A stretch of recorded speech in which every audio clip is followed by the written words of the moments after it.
Brooke fixa son reflet. Son regard était effrayé et un tourbillon de panique montait en elle. Comment cela a-t-il pu arriver? Se demande la femme. Qu'est-ce qu'on fait maintenant? Jésus, dit Brooke en s'asseyant sur le sol de la salle de bain. Bien sûr, d'un point de vue purement théorique, elle savait comment cela s'était passé.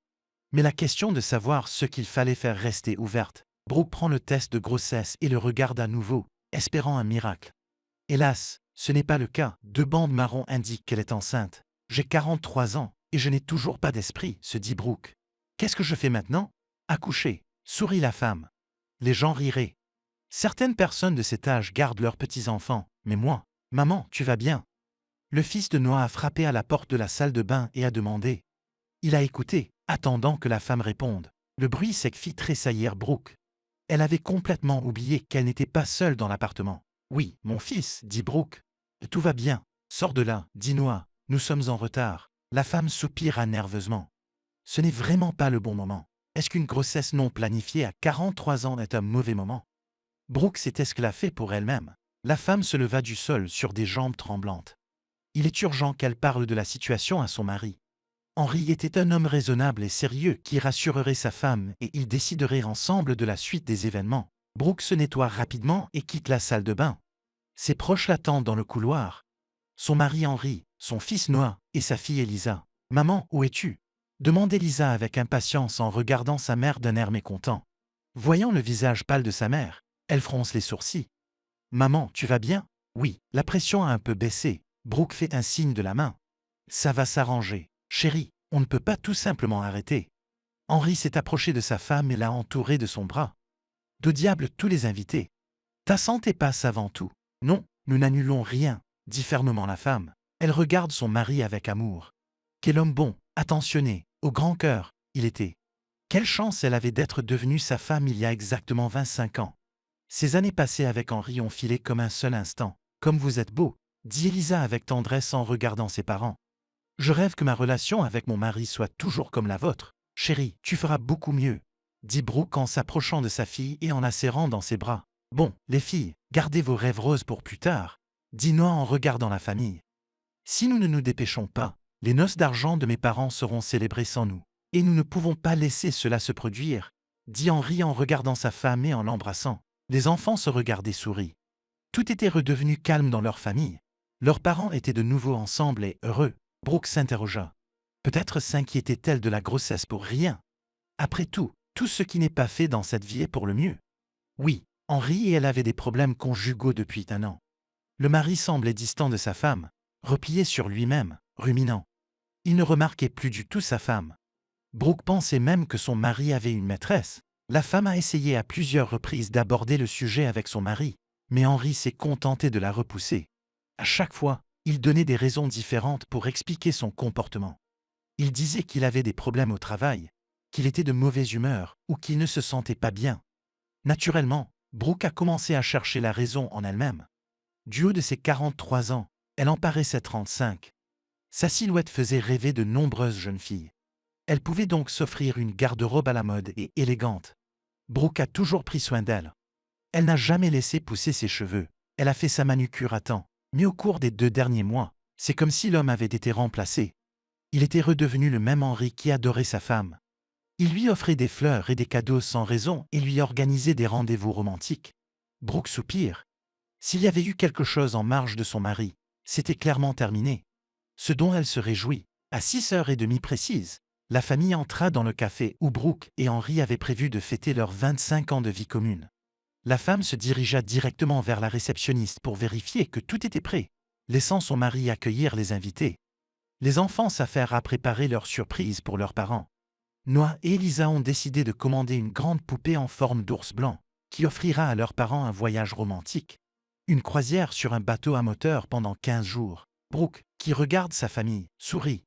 Involontairement, elle s'est caressé le ventre. Ce n'est peut-être pas une mauvaise chose qu'elle soit tombée enceinte à l'âge de 43 ans.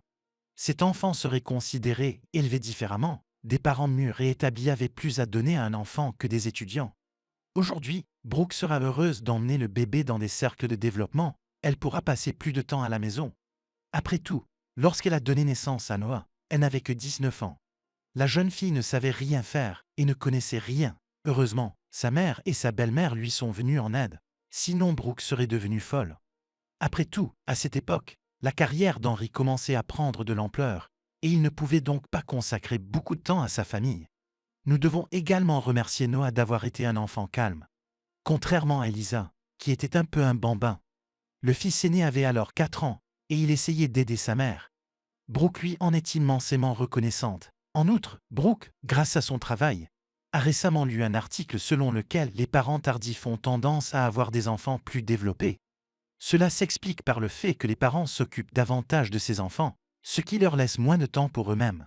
Nous prendrons une décision après les vacances avec Henry, dit la femme en souriant à ses pensées. Elle chercha l'homme et le vit à côté de sa meilleure amie Elsie. Ils étaient visiblement en train de se disputer à propos de quelque chose. La femme décida d'aller voir ce qui se passait. Je t'ai tout dit. Henry était en colère. Ne pense même pas à faire ça. Et je t'ai prévenu que si tu réglais l'affaire rapidement, je dirai tout à ta femme aujourd'hui, dit Elsie. Qu'est-ce qui se passe ici demanda Brooke d'un ton perplexe en s'approchant d'elle. Elle regarde son mari et son ami. Rien, dit Henry en faisant un signe de la main. Ce n'est pas grave, Brooke, je voulais te le dire depuis longtemps. Elsie. L'homme interrompt la femme. Je suis enceinte. Elsie regarde son amie et lui sourit triomphalement. Brooke ne sait pas comment réagir. Certes, elle est heureuse pour Elsie. Mais pourquoi Henry lui a-t-il interdit de le dire à Brooke? Brooke se dirigea vers son amie et la serra dans ses bras. La femme était sincèrement heureuse pour Elsie. Même si elle avait 42 ans, le destin lui avait donné la chance de devenir mère. Elsie, je te félicite, dit Brooke en regardant son amie. Regardant autour d'elle, la femme demanda. Pourquoi es-tu venue seule? Pourquoi es-tu venue seule? Où est ton homme? Brooke, tu ne comprends vraiment rien. Elsie se sent mal à l'aise. Elle avait prévu que Brooke comprendrait tout d'elle-même et qu'elle n'aurait pas à lui expliquer quoi que ce soit. Mais quoi qu'il en soit, Elsie respectait et aime son amie. Mais en même temps, elle enviait son bonheur. Les deux amis se sont rencontrés il y a 10 ans, lorsqu'Elsie est venue travailler dans un jardin d'enfants en tant qu'orthophoniste, où Brooke occupait avec succès le poste de psychologue. Les deux femmes ont rapidement trouvé un langage commun. Au début, leur amitié ne dépassait pas le cadre de l'institution où elles travaillaient. Mais peu à peu, Brooke a commencé à inviter son amie à lui rendre visite, se sentant désolée pour elle. Après tout, cette femme se sentait seule. Il y avait des moments où elle s'y rencontrait Noël seule, sans amis, sans parents, sans homme préféré. Il se trouve qu'Elsie a été élevée dans un orphelinat. Elle ne savait pas qui étaient ses parents. Au début, Elsie est reconnaissante de l'amitié de son amie. Mais peu à peu, elle se met à envier le bonheur familial de Brooke. La rivale s'est alors fixée pour objectif de reconquérir Henry. Pendant 9 longues années, elle échoue. Mais à un moment donné, Elsie réussit à séduire un homme. Et il y eut entre eux une courte histoire d'amour, qui se termina à l'initiative d'Henry. La femme sanglote et supplie l'homme de ne pas la quitter. Elle voulait être son amante éternelle, mais Henry n'en démordait pas. Il se rend compte que pendant tout ce temps, il n'a aimé que sa femme et que sa liaison avec Elsie n'était qu'une erreur. La femme était juste au bon endroit au bon moment. À l'époque, Henry a des problèmes au travail. Il n'avait personne à qui parler. Brooke était parti suivre un cours de recyclage et les enfants étaient occupés à leurs propres affaires. Pour se changer les idées, Henry s'est rendu dans un bar pour boire un verre et se détendre. C'est là qu'il a rencontré Elsie. Au début, ils discutent de choses et d'autres, mais peu à peu, leurs conversations deviennent de plus en plus explicites et intimes. Elsie n'a pas caché son intérêt pour Henry, déclarant directement qu'elle le considérait depuis longtemps comme son homme préféré. Naturellement, la soirée s'est terminée dans l'appartement d'Elsie. Henry s'est entiché de cette femme. C'est comme s'il avait un second souffle. La femme n'avait pas de mari ni d'enfant et acceptait facilement les différentes propositions d'Henry. L'homme emmenait sa maîtresse loin de leur ville afin que les connaissances et les amis ne soient pas au courant de sa liaison. Au bout d'un certain temps, Henry commence à se rendre compte qu'il est fatigué d'Elsie. Bien qu'elle ait assuré qu'elle ne voulait pas que l'homme quitte la famille, la femme commence de plus en plus à faire allusion à un avenir commun. Au début, Henry ne prend pas ses paroles au sérieux. Mais un jour, lors d'un dîner amical, Elsie aurait suggéré à Henry, en plaisantant, de devenir un sultan et de la prendre comme seconde épouse. Brooke se contenta alors de rire de l'invention de son ami. « Henry, pourquoi ne fais-tu pas cela ?» dit Brooke en faisant un clin d'œil à son mari. Elsie était déjà devenue comme une famille pour nous. « Non, ma chère, je n'aime que toi, répondit Henry avec dureté. Je n'ai pas besoin d'une deuxième femme. En es-tu sûr? Elsie regarda attentivement son amant. J'en suis sûr. Après cette soirée, Henri décida de rompre définitivement avec Elsie. La femme s'y oppose. Elle commença à persuader l'homme de ne pas prendre de décision hâtive. Mais Henri était inflexible. Tu regretteras de m'avoir quitté. La femme avertit l'homme et le regarde avec colère. Elle voulait se venger de lui infliger le même chagrin d'amour qu'il lui avait infligé. Mais en même temps, elle voulait s'assurer que Brooke ne soit pas blessé. Après tout, quoi qu'il arrive, son ami était devenu la personne la plus proche d'elle au cours de ces 10 années. Elsie se sentait comme une salope à double visage. Elle avait honte de Brooke, mais en même temps, elle avait envie de détruire Henri. Elle n'a donc rien trouvé de mieux que de venir à la célébration du 25e anniversaire d'Henri et de Brooke pour tout gâcher. Elsie, de quoi parles-tu? Les pensées de Brooke partaient dans toutes les directions. Quelque part dans les méandres de son esprit, elle a compris qu'Henri était impliqué dans la grossesse de son ami. Mais son cœur refuse d'y croire. Brooke, va voir les invités, demanda Henri. Je t'expliquerai plus tard. Henri, pourquoi attendre? Elle s'y persiste. Elle a compris qu'elle n'était pas la bienvenue ici maintenant. Ce n'est ni le lieu ni le moment de clarifier les relations. Mais la femme décide de remettre les choses à leur place une fois pour toutes. Je pense que votre femme a le droit de connaître la vérité. Qu'est-ce qui se passe ici? Brooke cherchait à gagner du temps, même si elle commençait à deviner qui était le père du bébé d'Elsie. Henri, il n'y a rien que tu veuilles me dire. Si. L'homme serra sa femme dans ses bras. Brooke, je t'aime plus que la vie elle-même. Tu es la seule femme avec qui je veux vieillir. Henri, Brooke, ton mari est le père de mon bébé. J'ai eu une liaison avec lui. Dit Elsie. Elle voit bien que Brooke est troublée. Au fond d'elle-même, la femme avait espéré que son ami mettrait son mari à la porte après la nouvelle de son infidélité. Elsie accueillerait Henri à bras ouverts. D'autant plus qu'elle attendait d'un enfant de lui. Qu'est-ce que c'est?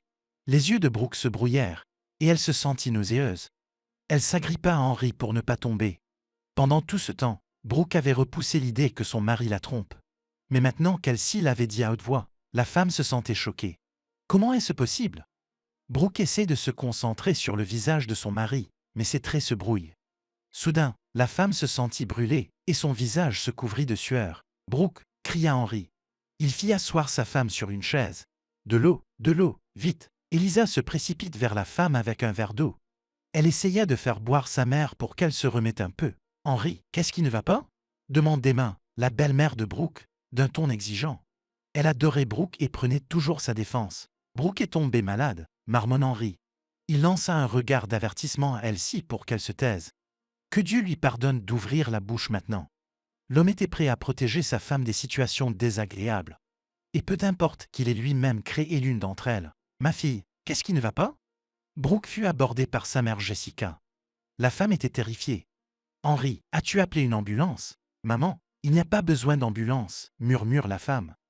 Tout va s'arranger maintenant. Grand-mère, maman se sent souvent malade ces derniers temps, se plaint Elisa. Elle a chaud ou des nausées. Ma fille, c'est bien ce que je pense. Jessica regarda Brooke d'un air narquois. Celle-ci hocha la tête, n'osant pas bouger. Maman, de quoi parles-tu? Demande Henri. Il ne sait pas ce que sa belle-mère veut dire. Tu devrais peut-être arrêter de parler par énigme, demanda Emma. Qu'est-ce que tu racontes? Ne me dis pas que tu n'as pas deviné, dit Jessica en souriant et en regardant Emma attentivement. Nausée, vertige. Allez, dit la belle-mère de Brooke en écartant les mains. Elle regarde Brooke et sourit. Je suis si heureuse. Qu'est-ce qui se passe? Henri explose. Non seulement il était effrayé par l'état de sa femme, mais leur mère parlait par énigme. Papa, tout le monde a compris, dit Noah en souriant. On dirait que tu vas bientôt redevenir papa. Henri regarde son fils avec incrédulité.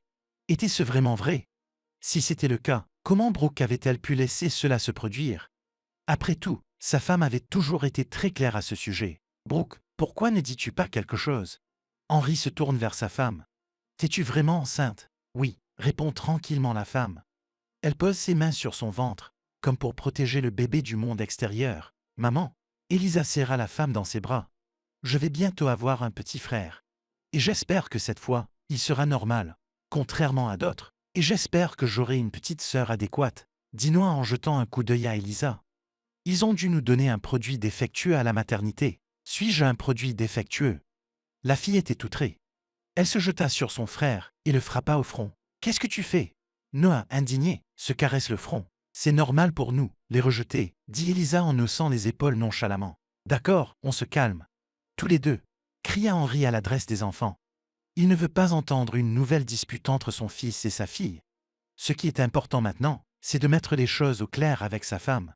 Et il valait mieux que ce soit en privé. Brooke, allons prendre l'air. Ne me touche pas, répondit la femme sans émotion. Elle n'a pas envie de parler à son mari en ce moment. Chérie, mais ne m'appelle pas comme ça. Brooke se lève de la chaise et regarde son mari avec colère. Laisse-moi tranquille. Brooke, ayons une conversation privée, propose Henry. Il ne voulait pas que la famille soit au courant de la grossesse d'Elsie, qui regardait le couple en silence. Il se demande pourquoi Brooke parle ainsi à son mari. Nous n'avons rien à te dire, dit Brooke. Elle était dégoûtée à l'idée de regarder son mari, et encore plus de le confronter. Comment pouvait-il lui mentir si habilement, prétendre l'aimer? Comment pouvait-il être si hypocrite qu'il ne pouvait pas brûler devant ses proches, ni en parole ni en acte? Personne dans la famille ne penserait qu'Henri a une maîtresse. Et elle-ci était bonne, elle aussi. Brooke la considérait comme une personne sur laquelle elle pouvait toujours compter. Ce qui, d'ailleurs, était le cas de son mari. « Ma fille, tu vas bien ?» demanda Jessica. Elle regarda Emma. Les deux femmes s'étaient entendues dès le premier jour de leur rencontre. Elles s'étaient toujours soutenues l'une l'autre. « Oui, maman, tout va bien ?» dit Brooke en souriant. Elle regarde les invités. « Pourquoi êtes-vous encore là? Les tables sont dressées et pleines de friandises. Entrez et mettez-vous à l'aise. » Brooke. Henri est décontenancé. Allait-elle vraiment célébrer leur noces d'argent et faire comme si rien ne s'était passé? C'est ce qu'il faut faire, a déclaré Jessica à sa fille. Quoi qu'il en soit, ce n'est pas tous les jours que nous célébrons 25 ans de vie commune. Qui a dit que nous fêtions nos noces d'argent? Brooke hausse son sourcil droit. Je ne comprends pas. La femme plus âgée était confuse. Elle regarda sa fille comme si elle était face à un extraterrestre. Brooke se dirigea d'un pas vif vers la table. Elle se servit un grand verre de vin rouge et le leva. « Honorable invité », dit Brooke d'un ton solennel. « Je veux boire à la santé de mon mari. J'ai toujours su que j'étais derrière Henri comme un mur de pierre. Qu'il était un homme fiable. Que mon mari ne me trahirait jamais. C'est vrai, Jessica soutient son gendre. » Elle regarde Henri. « Pourquoi es-tu là? Versez le vin dans les verres. Nous boirons à votre santé. » L'homme obéit aux ordres de sa belle-mère. Il prit le verre et regarda Brooke d'un air suppliant. « Alors, je continue, » dit la femme en souriant. « Dès ce matin, j'ai fait des projets d'avenir avec Henri. Surtout quand j'ai entendu parler de la nouvelle venue dans notre famille. Mon Dieu, je suis si contente, dit Emma à voix basse, heureuse. Mes enfants, vous êtes si bons. Mais il y a 20 minutes, j'ai appris que mon amie préférée, Elsie, était enceinte elle aussi, dit Brooke en regardant la femme qui se tenait un peu à l'écart et écoutait silencieusement sa rivale. Elsie, viens à nous. Toi et moi sommes dans la même situation. Wow, dit Emma en joignant les mains. Vous êtes même tombée enceinte presque en même temps. Quelle amitié! Oui, ma chère belle-mère préférée, sourit Brooke. Non seulement nous avons le même âge gestationnel, mais nos enfants ont même le même père. C'est merveilleux. L'aîné comprit le sens des paroles de sa belle-fille et s'arrêta avant de terminer sa phrase. Le sourire disparaît peu à peu du visage d'Emma. « Tu veux dire un seul père ?» dit-elle en regardant son fils, qui était rouge de honte. « Brooke, pourquoi dois-tu être si ?» Henri avait honte que sa femme ait révélé son infidélité au grand jour. « Papa, c'est vrai ?» demande Noah en serrant les poings. Il regarde son père avec dégoût. Puis Elsie. « Les enfants, parlons-en à la maison » demande l'homme. Il voulait sortir de ce café au plus vite. « Comment ça, à la maison ?» Le fils était déterminé. « Je crois que tu vas devoir vivre séparé de nous pendant un certain temps. Jusqu'à ce que maman décide de ce qu'elle va faire. Tu me mets à la porte. » Henri est décontenancé. Il n'avait jamais pensé qu'il se trouverait dans cette situation. Oui, l'homme avait spéculé à plusieurs reprises sur ce qui se passerait lorsque sa famille découvrirait sa liaison avec Elsie. Mais même dans son pire rêve, Henri ne pouvait pas imaginer ses propres enfants le mettre à la porte de son appartement. « Pouvais-je aller chez la mère de ton futur enfant ?» dit Elisa avec colère. Elle voulait insulter à la fois la maîtresse de son père et son enfant. L'idée qu'elle se faisait d'une famille idéale, celle qu'elle se faisait de la relation de ses parents il y a une heure, venait de voler en éclats. Il s'avère que son père pouvait se permettre de tromper sa mère et d'avoir un enfant avec sa maîtresse. « Elisa, c'est en fait ton futur frère ou ta future sœur, » dit Elsie. Elle se sentait blessée pour son enfant à naître. Il était déjà clair que ni Noah ni Elisa ne l'accepteraient jamais. Celui-ci. La jeune fille hocha la tête et désigna le ventre d'Elsie. « Ne sera jamais le mien, mais tu acceptes l'enfant de ta mère, » dit la femme. « Et mon bébé est l'enfant de ton père. Ton sang coule aussi en lui. Te rends-tu compte de ce que tu viens de dire? Votre enfant ne sera jamais un frère ou une sœur pour nous. Il sera toujours un paria pour nous. Comment est-ce possible? » Les larmes brillent dans les yeux de la femme. Elle avait espéré que les enfants d'Henri accepteraient leur propre petit homme. Tu devrais te servir de ta tête avant de coucher avec le mari d'une autre, dit Emma d'un ton plein de jugement. Surtout si c'est le mari de ta meilleure amie, ajouta Jessica. Et il pourrait te mettre enceinte, poursuit la belle-mère de Brooke, et avoir le culot de le dire à voix haute, a ajouté Jessica. Et ensuite espérer que votre enfant soit accepté dans la famille, grimaça Emma. Je te déteste, dit la mère de Brooke. Emma, comment peux-tu dire cela? Chuchota Elsie. Des larmes jaillirent de ses yeux. C'est ton petit-fils. Souviens-t'en une fois pour toutes, s'insurge la femme. Je n'ai que 2 petits-enfants. Il y en aura bientôt un 3e. Et je n'accepterai jamais votre enfant. Tu n'as même pas à espérer. Elsie regarde les gens autour d'elle. Elle n'avait jamais ressenti autant de ressentiment et de haine. Vous êtes des gens cruels, murmure Elsie. La femme se retourne et sort du café en courant. Cours, cours, hypocrite, cria Elisa en poursuivant la maîtresse de son père. Soudain, la jeune fille se mit à pleurer. Comment vivre maintenant, sachant que ton père, que tu as tant aimé et adoré, est un traître? Après le départ d'Elsie, le silence règne dans le café. Tout le monde réfléchit à la situation. Brooke essaye de ne pas pleurer devant ses proches, même si la trahison de son mari y a contribué. Elisa, voyant l'état de sa mère, s'est approchée d'elle et l'a serrée dans ses bras. « Maman, ne t'inquiète pas », murmure la jeune fille à l'oreille de Brooke. « Tout ira bien pour nous. Notre bébé sera le plus aimé et le plus adoré. »« Merci, ma fille, » dit Brooke, reconnaissante du soutien des enfants.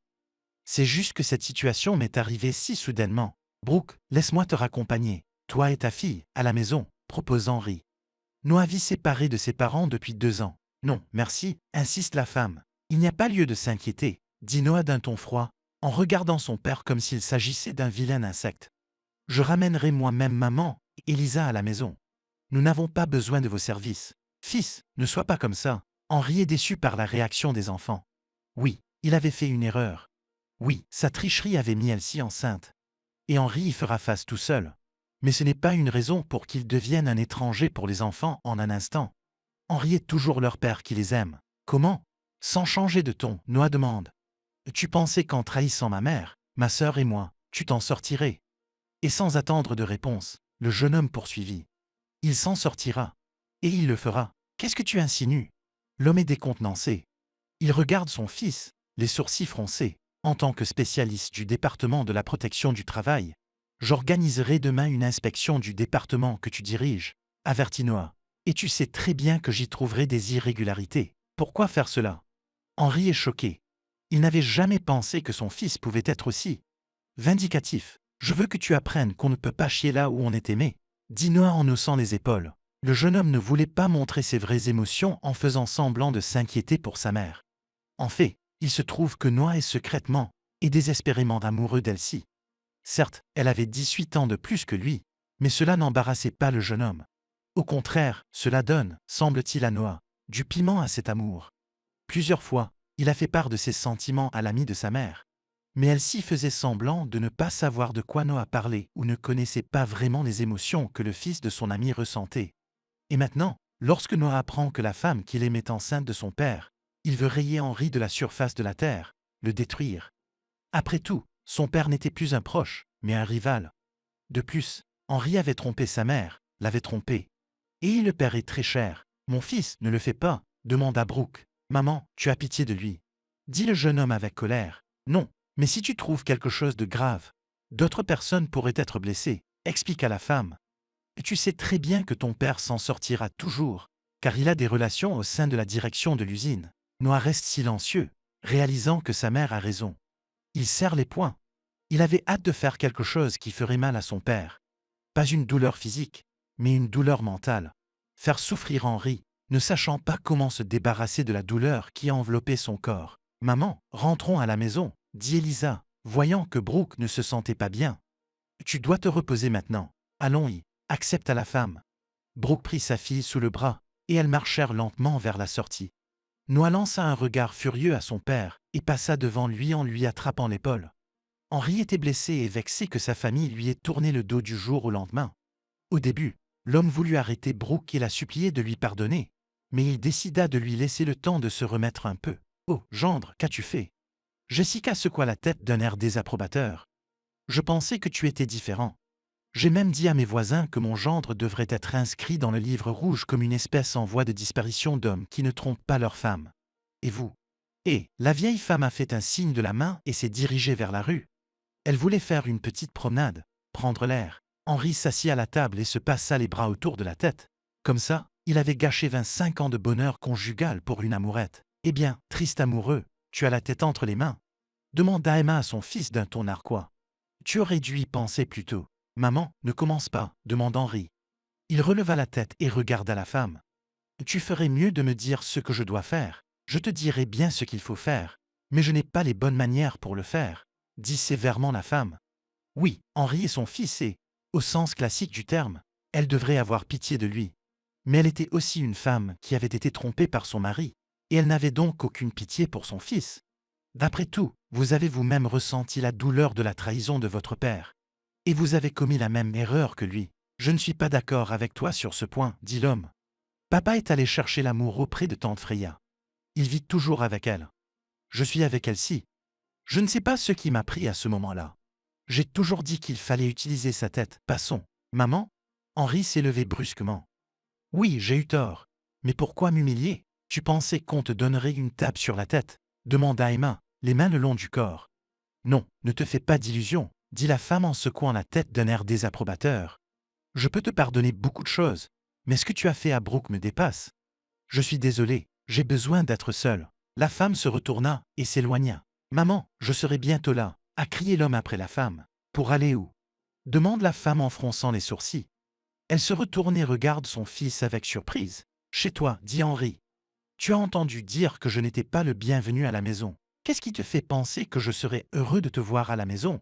Demanda Emma. Je suis votre fils, marmonna l'homme. Et alors? La femme est perplexe. J'ai l'habitude de vivre seul, et tout étranger dans mon appartement peut perturber ma vie. Même mon fils. Mais où irai-je? Henri se rend compte qu'il est seul. Prenez une chambre à l'hôtel, suggéra Emma. Tu trouves un appartement à louer. Après tout, quand tu as trompé ta femme, tu n'as demandé à personne si tu pouvais le faire ou non. Maman? L'homme éleva la voix. Il se punit déjà d'avoir trompé sa femme. Vous n'avez pas besoin de le lui rappeler toutes les 5 minutes. Ne me criez pas dessus, dit la femme d'un ton sévère. Ne voulant plus parler à son fils, Emma quitta le café d'un pas rapide. Henri suivit sa mère du regard, perdant son dernier espoir de pardon. Il allait devoir travailler dur pour rétablir de bonnes relations avec sa famille. En quittant le café, il aperçoit Elsie près de sa voiture. Elle attendait manifestement Henri. Mais l'homme n'a pas du tout envie de lui parler. Alors il fait brusquement demi-tour et marche d'un bon pas dans l'autre direction.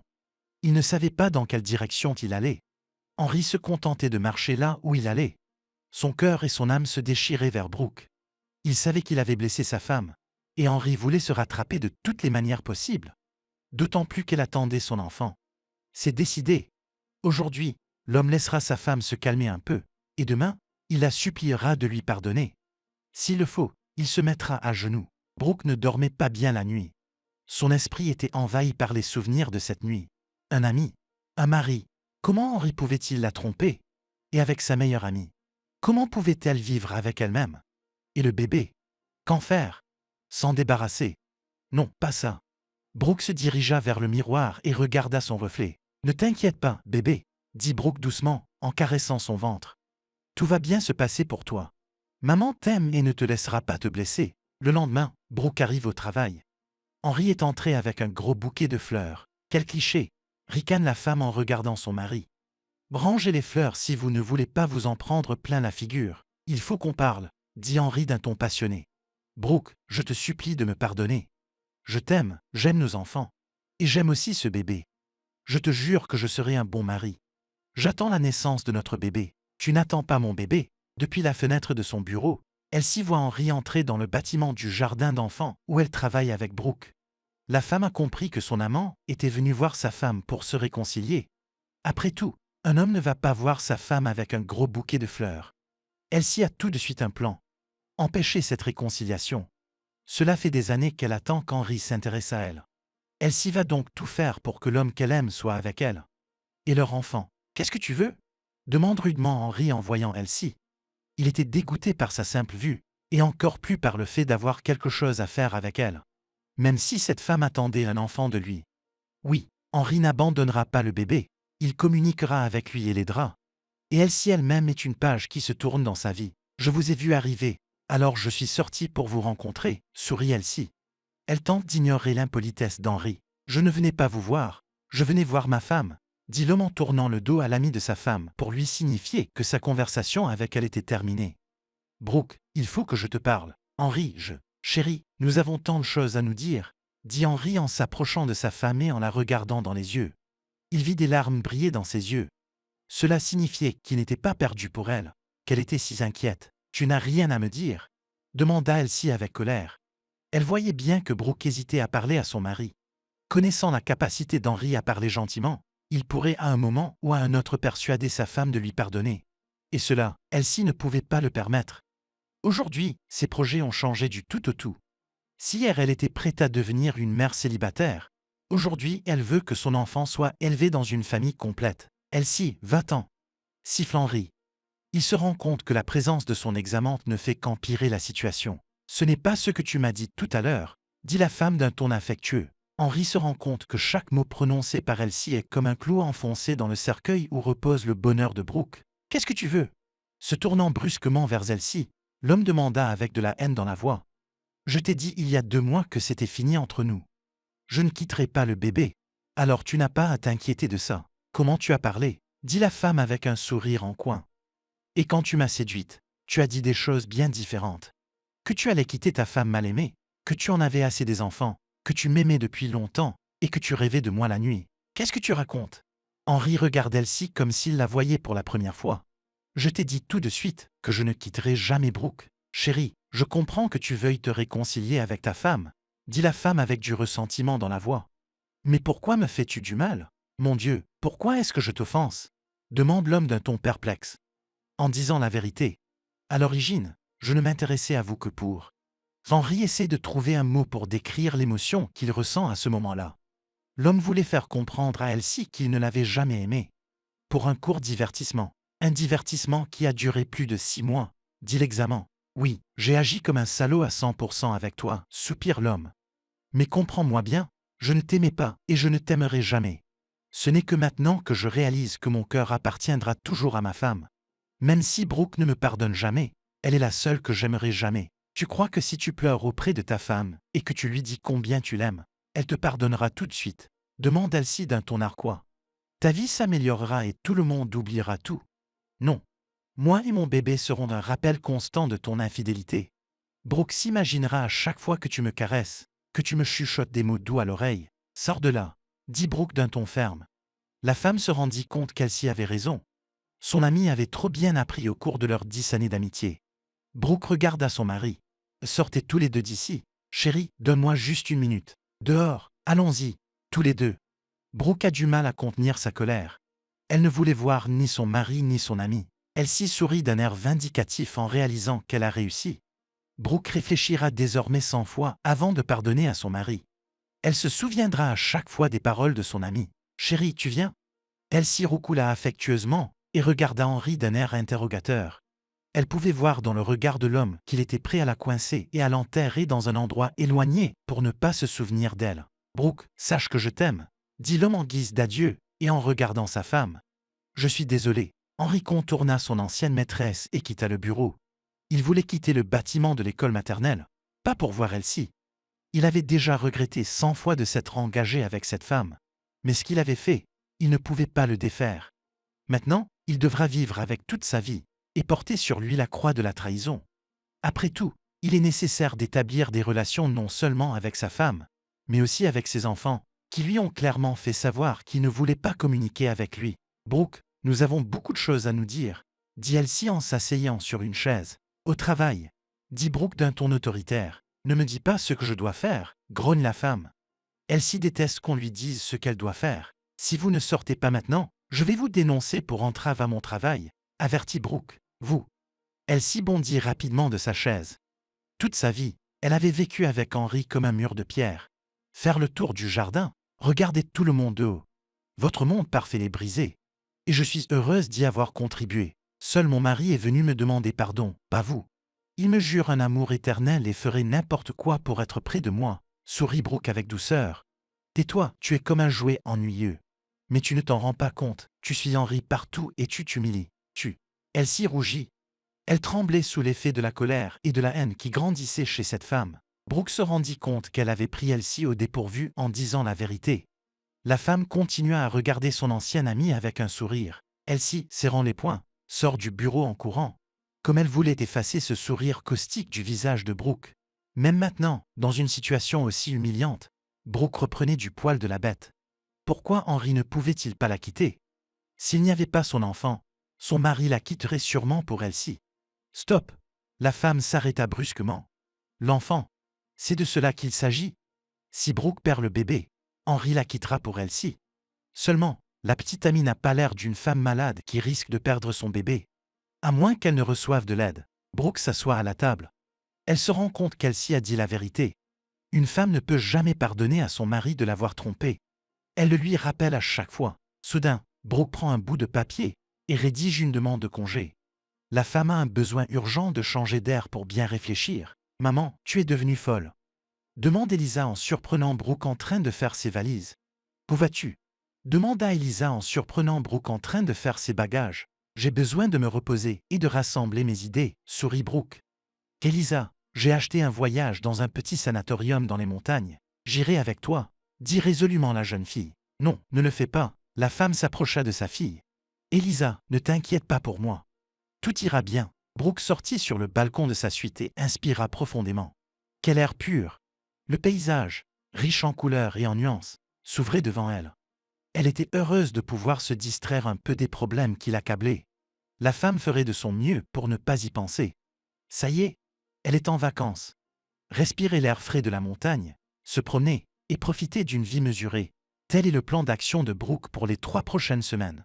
Comme la femme l'a remarqué, le sanatorium possède sa propre zone de parc forestier, ainsi qu'un jardin où diverses fleurs et rosiers ont été cultivés par la main bienveillante d'un spécialiste. N'est-ce pas magnifique?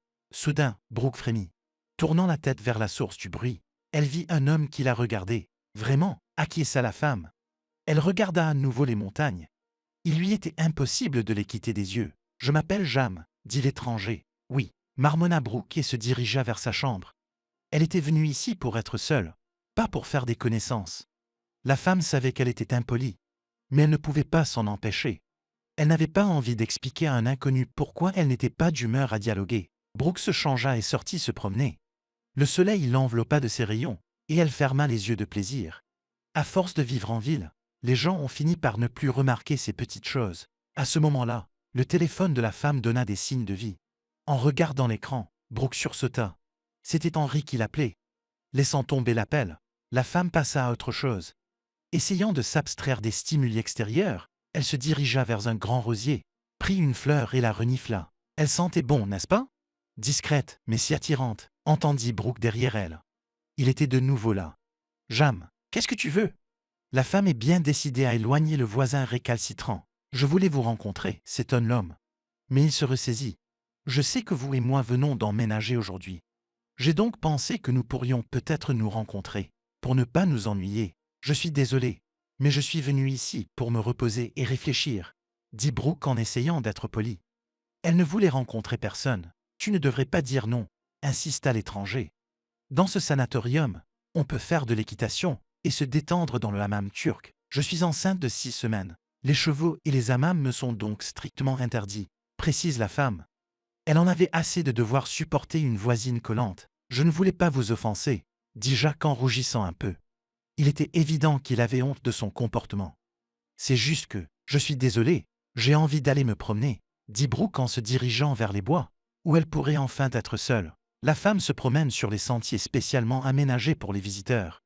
Elle profite de la nature qui l'entoure. Pourquoi les gens qui vivent en ville sortent-ils rarement dans la nature? En tout cas, c'était le cas pour elle et sa famille. Après tout, Brooke aimait beaucoup être à l'extérieur, dans les bois ou au bord d'un lac. Il est dommage que les sorties à la campagne soient devenues une exception. Soudain, Brooke entend des cris. En se retournant, elle aperçoit un cheval qui galope vers elle à vive allure. La femme reste debout, fixant le danger qui la guette, sans pouvoir bouger. Ce n'est qu'à la dernière seconde que Brooke eut le temps de s'orienter, de sauter de côté et de se plaquer contre le tronc d'un arbre. Brooke expira lorsque le cheval passa au galop devant elle. « Est-ce que tu vas bien ?» Jam sortit de terre. Il regarda avec crainte la femme, qui était blanche comme la neige. Oui, non. Brooke était confuse. Des larmes jaillirent de ses yeux, déversant ses émotions. L'homme s'approcha de Brooke avec hésitation. Il ne savait pas quoi faire. Devait-il la serrer contre lui et essayer de la calmer? Mais l'homme ne savait pas quel genre de réaction cela susciterait chez la femme. Pendant que Jam réfléchissait, la femme s'approcha de lui et se pressa contre lui. Elle avait besoin d'une présence humaine en ce moment. Elle voulait que quelqu'un la réconforte comme une petite fille, lui caresse la tête et lui dise que tout irait bien. Jacques lui caressa doucement la tête, pour ne pas abîmer les cheveux de Brooke. « Calme-toi, Dieu merci, tout va bien », murmura-t-il à l'oreille de Brooke. « Vous avez bien su reconnaître la situation. Tu as bien fait de reconnaître la situation. » La femme a dit qu'elle sanglotait. Elle se souvint à nouveau du cheval qui s'était jeté sur elle comme une lave ardente jaillissant d'un volcan soudain, prêt à dévorer tout ce qui se trouvait sur son passage. « Voulez-vous m'accompagner au café? Je vais vous offrir du thé. » Jam décide de changer de tactique pour ramener Brooke à la raison. « Oui, c'est ça. » La femme renifla comme un petit enfant. Elle sortit un mouchoir de son sac et essuya ses larmes. À ce moment-là, le téléphone sonna à nouveau. Brooke regarda l'écran et laissa tomber l'appel. « Un prétendant persistant ?» demanda Jam. « Le mari » dit Brooke en faisant un signe de la main. « Sex-mari. » L'homme la regarda d'un air interrogateur, mais décida de ne rien dire. Brooke le lui dirait s'il le fallait. Assise dans le café et buvant un thé apaisant, la femme se détendit un peu. Elle contempla les montagnes qui se dressaient majestueusement au pied de la forêt de conifères. Brooke soupira. « J'aimerais pouvoir rester ici pour toujours. À quoi penses-tu? » Jam s'assit en face d'elle et but un café. « Au fait que ma vie ressemble à ce précipice, » dit la femme en hochant la tête, désignant la colline où, après une petite étendue de plaine, il y avait un précipice abrupt. Après 25 ans de bonheur conjugal, je me suis retrouvé au fond. Un homme est ainsi fait, il a l'habitude de faire confiance à ses proches, dit l'homme en haussant les épaules. Après 10 ans de mariage, ma femme m'a dit que j'étais un type ennuyeux, passionné de carrière, qui n'avait pas besoin d'une famille. Et vous, que faites-vous? Brooke n'a pas pu s'empêcher de demander. Je suis médecin chirurgien, dit Jam en regardant les montagnes. Le jour où ma femme m'a quitté, nous partions en voyage pour fêter notre 10e anniversaire. Nous avions réservé une croisière en Europe. J'ai hélé un taxi, pris mes valises et me suis préparé à sortir. Mais à ce moment-là, j'ai reçu un appel d'un ami proche qui m'a informé que son fils avait eu un terrible accident et que l'adolescent était transporté dans mon hôpital. Il avait besoin d'une intervention chirurgicale d'urgence. J'ai dit à ma femme que je devais aider mon ami à sauver son fils. Grâce à crier que mes amis étaient plus importants que ma famille. Et si je partais à l'hôpital maintenant, notre vie commune s'arrêterait immédiatement. Votre femme n'a-t-elle pas compris que la vie du fils de votre ami était en jeu? Demande Brooke d'un ton perplexe. Elle s'en fichait, dit Jam en souriant et en regardant Brooke. Je lui ai dit que je rejoindrais Grace juste après l'opération. Mais ma femme n'en démordait pas. Dès que j'ai quitté l'appartement, j'ai été immédiatement reclassé comme ex-mari. Quand ma femme est revenue de son voyage, elle a divorcé, et vous n'avez même pas essayé de préserver l'unité de la famille. Demande la femme. À quoi cela rime-t-il? Jam haussa les épaules. Si nous n'avions plus les sentiments et les émotions qui nous avaient unis pendant 10 ans, si Grace faisait passer ses vacances avant la vie du fils de mon ami, alors pourquoi essayer de sauver un mariage comme celui-ci? C'est vrai, soupire Brooke. Elle se rend compte que Jam a raison. La femme était une fois de plus convaincue qu'elle avait raison au sujet de son mari. Elle et Henri ne devraient pas être mariés si l'homme l'avait trompée. Oui, malheureusement, elle allait devoir élever seule le bébé. Brooke regarde les montagnes. Le couple s'assit en silence et réfléchit à ses propres pensées. À ce moment-là, Brooke reçut un nouvel appel d'Henri. « Je t'écoute », dit la femme en décidant de parler à nouveau à son mari. « Brooke, je ne me sens pas bien. » Brooke fronça les sourcils. Pourquoi son mari voudrait-il lui parler de son chagrin d'amour? Elle se sentait mal aussi, mais elle ne voulait pas en parler. Surtout pas avec lui. « Henri, appelle Elsie », suggéra Brooke. « Elle pourra peut-être t'aider à résoudre ton problème. » Avoir un enfant ensemble aide à rapprocher les parents. Ne me quitte pas. La voix rauque de son mari avait autrefois ravi une femme. Mais aujourd'hui, Brooke ne ressentait que de l'agacement. « Je suis désolé, mais je n'ai pas le temps », dit la femme avec colère. « J'ai une vie à moi maintenant, et tu n'y as pas ta place. Au revoir, Brooke, chuchota Henri, mais la femme ne l'entendit pas car elle avait éteint le téléphone. « Marie » demanda Jam, et d'un signe de tête, il désigna le téléphone. « Oui, il a décidé que j'avais besoin de savoir qu'il souffrait, » dit la femme avec irritation. « Peut-être qu'il se sent vraiment mal, » dit l'homme pour défendre Henri.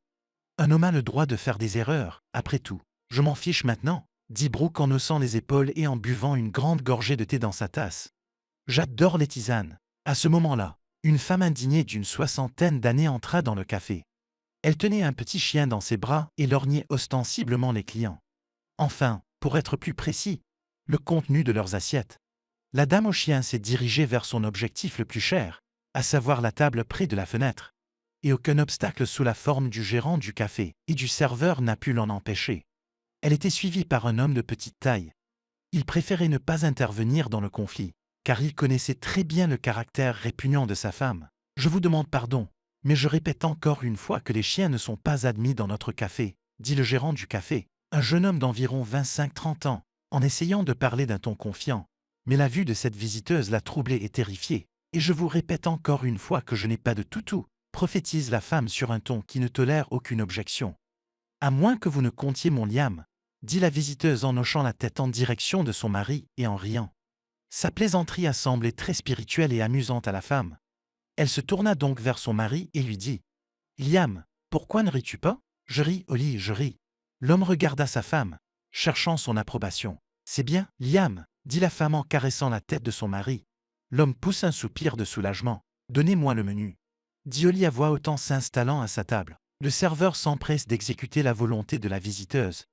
Il savait déjà que tout retard lui vaudrait une longue leçon de la part de cette femme désagréable. Le personnel du café attendait que les 21 jours de séjour de la dame dans le sanatorium expirent et qu'elle retourne chez elle. 2 jours d'enfer se sont écoulés.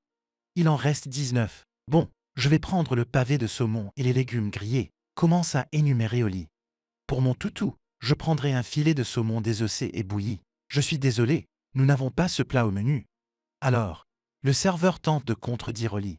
Mais les mots restent coincés dans sa gorge lorsque son regard croise celui de la cliente. Ce sera donc le cas, décida Oli. Liam, comme d'habitude. De la viande. Chérie, je voulais essayer les pâtes au saumon, dit l'homme en regardant sa femme avec espoir. Combien ça coûte? La femme trouve rapidement les pâtes sur le menu et regarde le prix. D'accord, c'est moins cher que la viande. Tu peux donc essayer ce soir. Merci, dit l'homme, reconnaissant envers sa femme. Brooke et Jacques se regardèrent. Comment quelqu'un pouvait-il être aussi dépendant de sa femme pour tolérer ses moqueries? Le serveur prit la commande et se dirigea vers la cuisine. Oli posa le chien sur le canapé et sortit des lingettes humides de son sac. « Liam, notre fille a un peu peur », demande Oli d'un ton inquiet en regardant le chien. « Quand nous rentrerons à la maison, nous devrons emmener notre chien chez le vétérinaire. Pourquoi ?» L'homme regarde sa femme avec surprise. « Tu ne te souviens pas que ce méchant cheval a fait peur à ma petite fille ?» Oli prend le chien dans ses bras et regarde son mari avec indignation.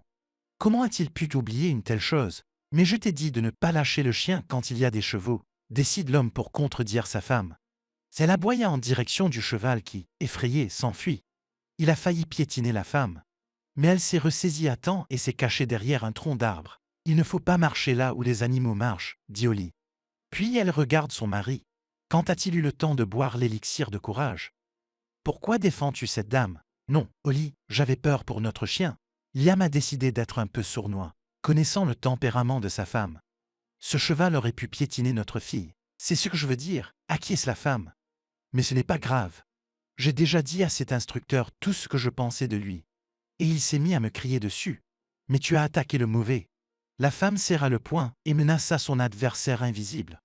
J'aimerais parler à cette dame, pour qu'elle ne sorte pas là où on ne lui demande pas. Brooke regarda Jacques, réalisant que la méchante dame, c'était d'elle. On sort d'ici, demanda Jam à voix basse. Oui, je n'ai pas envie de lui parler, murmura Brooke. J'ai peur d'elle, pour être honnête. Jacques paya la commande et le couple se leva et quitta la table sans un mot. Quelle femme?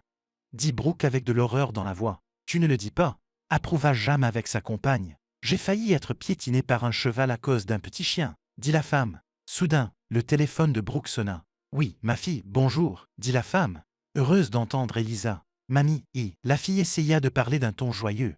Mais Brooke pouvait entendre que sa fille avait quelque chose qui n'allait pas. Comment vas-tu, Elisa? Que s'est-il passé? Demande Brooke directement. Je vais bien, dit la jeune fille en riant nerveusement. Qu'est-ce qui te fait penser ça? Ma fille, tu n'as pas à me cacher la vérité, soupira la femme. Qu'est-ce qui s'est passé, maman? Elisa hésite, ne sachant pas si elle doit dire la vérité à sa mère ou non. À ce moment-là, elle entend Noah réprimander sa sœur en arrière-plan. Ne t'avise pas de dire la vérité à maman. La femme fronça les sourcils. Pourquoi Elisa ne devrait-elle pas lui dire que lui cachent les enfants? Ma fille, dis à ton frère que je l'entends, demanda Brooke à la jeune fille. Et qu'est-ce que tu ne devrais pas me dire? Elisa ne sait plus où elle en est. La femme connaissait bien ce trait de caractère de sa fille. Si Elisa avait fait quelque chose de mal, elle se demandait toujours si elle devait ou non dire la vérité. Mais elle prenait une grande inspiration et, pour ne pas changer d'avis, elle la donnait rapidement. J'ai rayé ta voiture. Comment ça, vous l'avez rayée? La femme est déconcertée. Vous avez pris ma voiture? Oui, avoue-t-elle. Je voulais faire un tour, prendre de l'expérience avant mon examen de conduite. Elisa, je n'arrive pas à y croire, soupire Brooke. Tu t'es blessée? Non, maman, je vais bien, dit Elisa. Que va-t-il lui arriver? Murmura Noah en arrière-plan. Les sorcières sont résistantes. Même un gros char d'assaut ne peut rien leur faire s'il les heurte, et encore moins une petite voiture. Brooke poussa un soupir de soulagement. Dieu merci, sa fille allait bien. Et une voiture n'est qu'une montagne de métal qui peut être réparée. D'accord, quand je reviendrai, on discutera de la situation, décida Brooke en décidant de ne pas gronder sa fille. Après tout, l'affaire était déjà faite. Et lorsqu'elle arriverait, elle expliquerait à nouveau à Elisa que la voiture est une source de danger. Pas un jouet. Merci, maman, gazouilla joyeusement la fillette. Repose-toi et ne pense à rien. Au revoir, dit Brooke en entendant la voix de Noah avant de raccrocher. Je t'ai dit de ne pas déranger maman. Elle ne fera rien de toute façon. Elle s'inquiétera juste d'eux. Brooke n'a pas compris pourquoi. Elle a d'abord été alarmée par les paroles de son fils. S'était-il passé quelque chose d'autre? Puis elle a réalisé que Noah réprimandait sa sœur à propos de la voiture. Que pouvait-elle faire maintenant que l'acte était accompli? Brooke pouvait appeler son mari et lui demander de s'occuper de la voiture, mais maintenant elle devait s'en occuper elle-même. Pendant tout ce temps, Jam était à côté de Brooke, regardant silencieusement le rosier. Quand il vit que la femme était au téléphone, il demanda « Brooke, tout va bien ?» Le ton de l'homme était anxieux. Il regarda attentivement sa compagne. « Oui, si je puis dire, » sourit Brooke. « Ma fille est sur le point de passer son permis de conduire. Comme elle n'a pas beaucoup d'expérience, elle a pris ma voiture. Résultat, elle l'a un peu cabossée, si l'on peut dire. Elle n'est pas blessée, n'est-ce pas? Demande Jam. Je suppose que c'est un risque professionnel. Non, je vais bien, soupire la femme. Elle réalisait seulement maintenant ce que sa fille avait fait. Elisa aurait pu se blesser.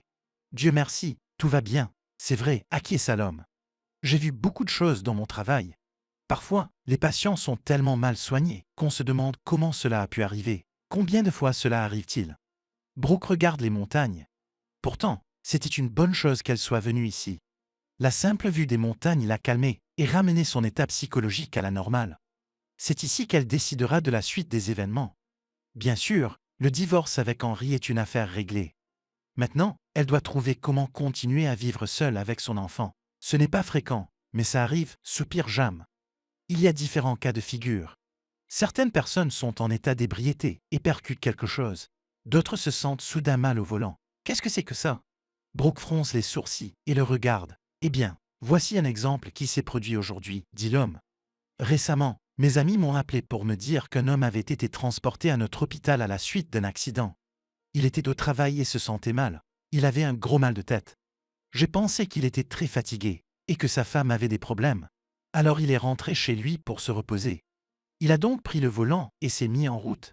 Pendant qu'il conduisait, il est tombé tellement malade qu'il a perdu la capacité de conduire, a déclaré l'homme en colère. Jam ne comprenait pas ces gens qui non seulement risquent leur propre santé, mais nuisent également aux autres. D'accord, dans cet accident, à part l'homme, personne n'a été blessé. Pourquoi ne peuvent-ils pas simplement appeler un taxi? Lorsque l'auteur de l'accident a été transporté à l'hôpital, on a découvert qu'il avait subi une attaque. Brooke est horrifié. Les gens ne se rendent-ils pas compte qu'ils abrègent volontairement leur propre vie? Imaginez, poursuit Jam indigné. La mère de l'homme est entrée et a cherché des excuses à son fils. Elle dit que sa femme l'a quitté et qu'il n'a donc pas pris soin de sa santé. Et maintenant, qu'en est-il de cet homme? Sans comprendre pourquoi, la femme demanda, pour ne pas entrer dans les détails médicaux, je dirais simplement que les médecins traiteront le patient. L'homme a haussé les épaules. Mais la chose la plus importante commencera après la sortie de l'hôpital. C'est la réadaptation. C'est là que l'aide des parents et des amis sera nécessaire. Soit dit en passant, l'homme a eu la chance d'être amené à l'hôpital à temps. Pourquoi? Brooke se sentait comme une petite fille. Après tout, Elle ne connaissait rien à l'AVC. Pendant les 10 minutes qui ont suivi, Jam a expliqué en détail à Brooke ce qu'était un accident vasculaire cérébral et les dangers des troubles de la circulation cérébrale. Brooke a écouté attentivement l'homme. Après tout, la vie est longue et tout peut arriver. Peut-être que Brooke aurait besoin de ses connaissances un jour. Tu dis ça comme si c'était la faute de la femme si c'est arrivé à son mari, s'emporte à Brooke. C'est peut-être la faute de l'homme s'il a ruiné la famille. Comme quoi? Levant son sourcil droit, l'homme demanda. J'ai quitté mon mari parce qu'il m'a trompé avec ma meilleure amie, dit Brooke. Et elle était enceinte de lui, comme moi. Wow, siffla Jam, surpris. Pourquoi cela existe-t-il? Malheureusement, oui, soupire la femme. Elsie et moi avons été amies pendant 10 ans. Je pensais qu'elle faisait partie de la famille. Mais il s'avère qu'elle essaie de prendre ma place depuis longtemps. Que comptez-vous faire maintenant? Jam n'a pas pu s'empêcher de poser la question. Passez à autre chose, dit Brooke en haussant les épaules. J'ai 2 enfants merveilleux. Et j'ai un autre bébé qui doit naître dans 7 mois. Vas-tu l'élever seul? Tu n'as pas peur? Non, répond la femme en hochant la tête. Les 3 semaines passent vite. Brooke se repose l'âme, essayant de ne pas penser à son mari ou à son ancienne amie. Les enfants appellent leur mère tous les jours, ce dont la femme se réjouit. Brooke s'est liée d'amitié avec Jam. La femme est heureuse d'avoir rencontré un homme aussi merveilleux. Pendant 3 semaines, ils se sont promenés dans les bois et ont fait des randonnées dans les montagnes, discutant de tout et de rien. Connaissant la position intéressante de sa compagne, Jam choisissait des itinéraires faciles. Brooke se promet de ne pas perdre le contact avec Jam. Après tout, elle était habituée à lui, car Jam est un excellent interlocuteur. Il l'écoutera et lui donnera de bons conseils. Brooke entra discrètement dans son appartement, car elle voulait faire une surprise à ses enfants. Elle savait qu'ils l'attendaient à la maison. Soudain, elle entend une dispute entre sa fille et son fils. Je t'ai dit que maman n'avait pas besoin de parler de papa, s'emporte Noah. Maman doit savoir que papa a eu une attaque, dit Elisa. Brooke n'entendit pas ce que le frère répondit à sa sœur. Seule une pensée pulsait dans son cerveau. Accident vasculaire cérébral. Brooke entra dans la pièce et regarda attentivement les enfants, qui se regardaient confusément. La femme s'assit sur le canapé. La tête lui tourne. Accident vasculaire cérébral. Comment cela a-t-il pu arriver à Henri, qui n'a que 45 ans? Maman, comment s'est passé ton voyage? Demande Elisa avec un sourire enjoué. Elle s'assied à côté de Brooke. Comment se sont passées tes vacances? Elisa, qu'est-il arrivé à papa? Qu'est-ce qui lui est arrivé? Elisa regarde son frère d'un air suppliant. Maman, ne t'inquiète pas, dit Noah en s'asseyant à côté de sa mère. Papa a eu une attaque il y a 3 semaines, mais il va bien maintenant. Pourquoi ne me l'as-tu pas dit tout de suite? Demande Brooke. Elle était confuse et ne savait pas quoi faire. Maman, nous voulions te le dire en premier. Soupire Elisa avec tristesse. Mais nous avons décidé que tu devais maintenant ramener tes émotions à la normale. Si tu as oublié, je te rappellerai ta grossesse. Tu ne peux pas t'inquiéter dans ton état. Si quelque chose de grave était d'arriver, nous t'aurions appelé tout de suite, ajouta Noah. Comment se sent papa maintenant? Demande Brooke. Beaucoup mieux maintenant, sourit Elisa. Même si elle en voulait à son père pour son infidélité, la nouvelle de l'attaque d'Henri l'avait choquée. La jeune fille se rendit immédiatement à l'hôpital pour s'enquérir de l'état de santé de son père. Au fait, papa demande tes nouvelles tous les jours. Noah, peux-tu m'emmener à l'hôpital? Demande Brooke. Oui, bien sûr, acquiesce le jeune homme. La femme s'est rapidement changée après la route et s'est préparée à se rendre à l'hôpital. Elle avait hâte de connaître l'état de santé de son mari. Aussi méchant que cela puisse paraître, Brooke voulait demander le divorce le plus tôt possible. Bien sûr, elle l'aiderait du mieux qu'elle pourrait, mais elle n'allait pas tolérer sa présence. Dans son esprit, Brooke se considérait déjà comme une femme libre. Lorsqu'elle sortit, elle vit sa voiture intacte. « Elisa, tu as dit que tu avais rayé ma voiture », dit Brooke en regardant sa fille d'un air confus. « Je voulais te parler de l'attaque de papa, mais j'ai changé d'avis, dit-elle en haussant les épaules. J'ai dû mentir à propos de l'accident. Je vois, fredonna Brooke. Oui, même si Elisa se considérait comme une adulte, elle restait une petite fille qui inventait toujours des choses. Alors qu'elles approchaient de l'hôpital, Brooke sortit de la voiture. Elle soupira lourdement. Elle espérait qu'Henri allait mieux. Brooke, entendit la femme derrière elle. Qu'est-ce que tu fais ici? Es-tu malade? C'est le bébé. La femme se retourne et voit Jam derrière elle. Il regarde son ami d'un air inquiet. Non, je suis là pour autre chose, dit-elle évasivement. Qu'est-ce que tu fais ici? Je suis allé travailler, sourit Jam. Quoi qu'on en dise, cet homme aimait son métier et l'hôpital où il travaillait. Comme on dit, du bateau à la balle, résume Brooke. Oui, dit l'homme en ouvrant la porte à la femme. Nous y voilà. Merci, mais je vais t'attendre les enfants. fit la femme en faisant un signe de tête à Noah et Lisa, qui était un peu plus loin dans la voiture. Je vois, dit Jacques en haussant les épaules. Il passe son bras autour de la femme. D'accord, je vais y aller. Appelle-moi si tu as besoin de quelque chose. C'était sympa de te revoir. D'accord, dit Brooke en faisant un signe de la main à sa nouvelle connaissance. La femme soupira tristement. Les conversations à cœur ouvert avec Jacques, auxquelles elle s'était habituée pendant son séjour au sanatorium, allaient lui manquer. D'un autre côté, ils pourraient se retrouver entre amis dans un café et partager leurs nouvelles. Qui les en empêche?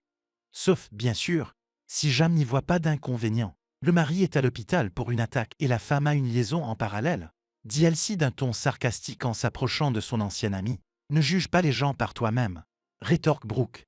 Il y a des relations purement amicales entre les femmes et les hommes, comme Jam et moi. Eh bien, ricane Elsie. Tu sais, le lit n'est pas le but principal de tout le monde dans la vie, dit Brooke en plissant les yeux. Il faut bien penser à son âme de temps en temps. De quoi est-ce que je parle? La femme haussa les épaules. Connaissez-vous des choses comme la conscience, l'honneur, l'âme? Ne me prenez pas pour une conne. Elsie était en colère. Pendant que vous étiez à la station balnéaire en train de penser à votre âme, je m'occupais d'Henri. Tu vois, sourit Brooke. Tu servais aussi à quelque chose. Pourquoi mentez-vous? Demanda Elisa avec colère, en s'approchant des femmes. Maman, ne la crois pas? Ce n'est pas arrivé. Demande Elsie, les mains le long du corps. Tu l'as voulu, dit-elle d'un ton narquois. Mais grand-mère t'a rapidement mis à la porte. Je me demande comment Emma réagira lorsqu'elle découvrira que sa Brooke bien-aimée a une liaison en cachette. Plissant les yeux, elle s'y rit. Je ne pense pas que ce sera une bonne chose. Fais ce que tu veux, dit Brooke d'un geste de la main. Mais je ne vais pas te prouver quoi que ce soit. Maintenant, recule, je vais chez Henri. Brooke contourna Elsie d'un air de défi et se dirigea vers son mari. Comment se fait-il que lorsque les gens voient une femme avec un autre homme, ils pensent qu'elle a une liaison? Et pourtant, à chaque fois, il faut prouver que l'on n'est pas un chameau, et pour être exact, que l'on n'est pas la maîtresse de cet homme. Après tout, il y a de l'amitié entre un homme et une femme. Maman, qui était ce? Demande Elisa avec intérêt. De qui parles-tu? Brooke regarde sa fille d'un air confus.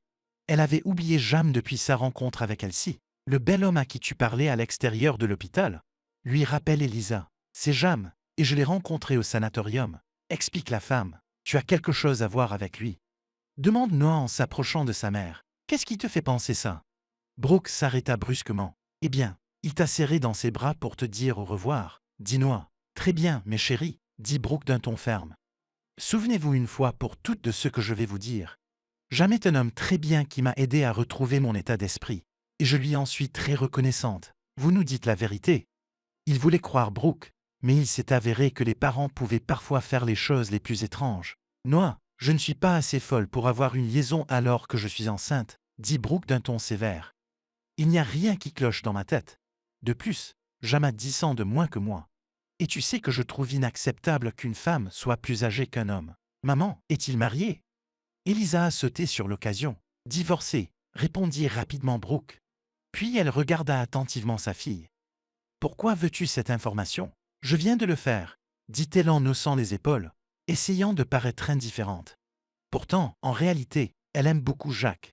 Et elle n'hésiterait pas à entamer une relation avec lui. Elisa, il a 13 ans de plus que toi, avertit la femme. Elle voyait bien l'intérêt de sa fille pour Jacques, même si Elisa le cachait. Maman, je demandais juste, dit la jeune fille en faisant un signe de la main. Elle voulait changer de sujet au plus vite. Maman, il y a grand-mère, dit Elisa en faisant un signe de tête à la femme plus âgée assise à l'extérieur de la pièce. Lorsqu'elle vit Brooke, la femme se leva rapidement et s'approcha d'elle. Brooke, c'est triste, dit Emma en la serrant dans ses bras et en pleurant. Henri a eu une attaque. Que disent les médecins? Demanda Brooke. Elle aida sa belle-mère à s'asseoir sur un banc. Ils disent qu'il a une longue convalescence devant lui. La femme sortit un mouchoir et commença à essuyer ses larmes. Le côté droit du corps d'Henri a été blessé. Il peut à peine sentir son bras. On ne peut pas savoir ce qui se passera à l'avenir. Le fils ne savait-il pas que le côté droit de son père n'était pas fonctionnel? Qu'allait faire Brooke maintenant? Elle était déterminée à demander le divorce. Elle n'a pas l'intention de faire la cour à Henri. Naturellement, beaucoup la jugeraient après un tel acte. Mais Brooke a immédiatement prévenu Henri avant le mariage qu'elle pardonnerait beaucoup de choses, mais pas l'infidélité. Qu'en disent les médecins? Brooke regarde sa belle-mère. Ils disent que vous avez besoin d'une rééducation et de soins appropriés, dit Emma en s'efforçant de ne pas pleurer. Même si elle était en colère contre son fils pour ce qu'il avait fait, cette femme ne laisserait jamais son unique enfant dans la détresse. Depuis le premier jour où Henri avait eu une attaque, la pauvre mère s'était assise au chevet de son fils pour s'occuper de lui. Je vois, dit Brooke, déçue. Elle s'assit sur le banc à côté de sa belle-mère.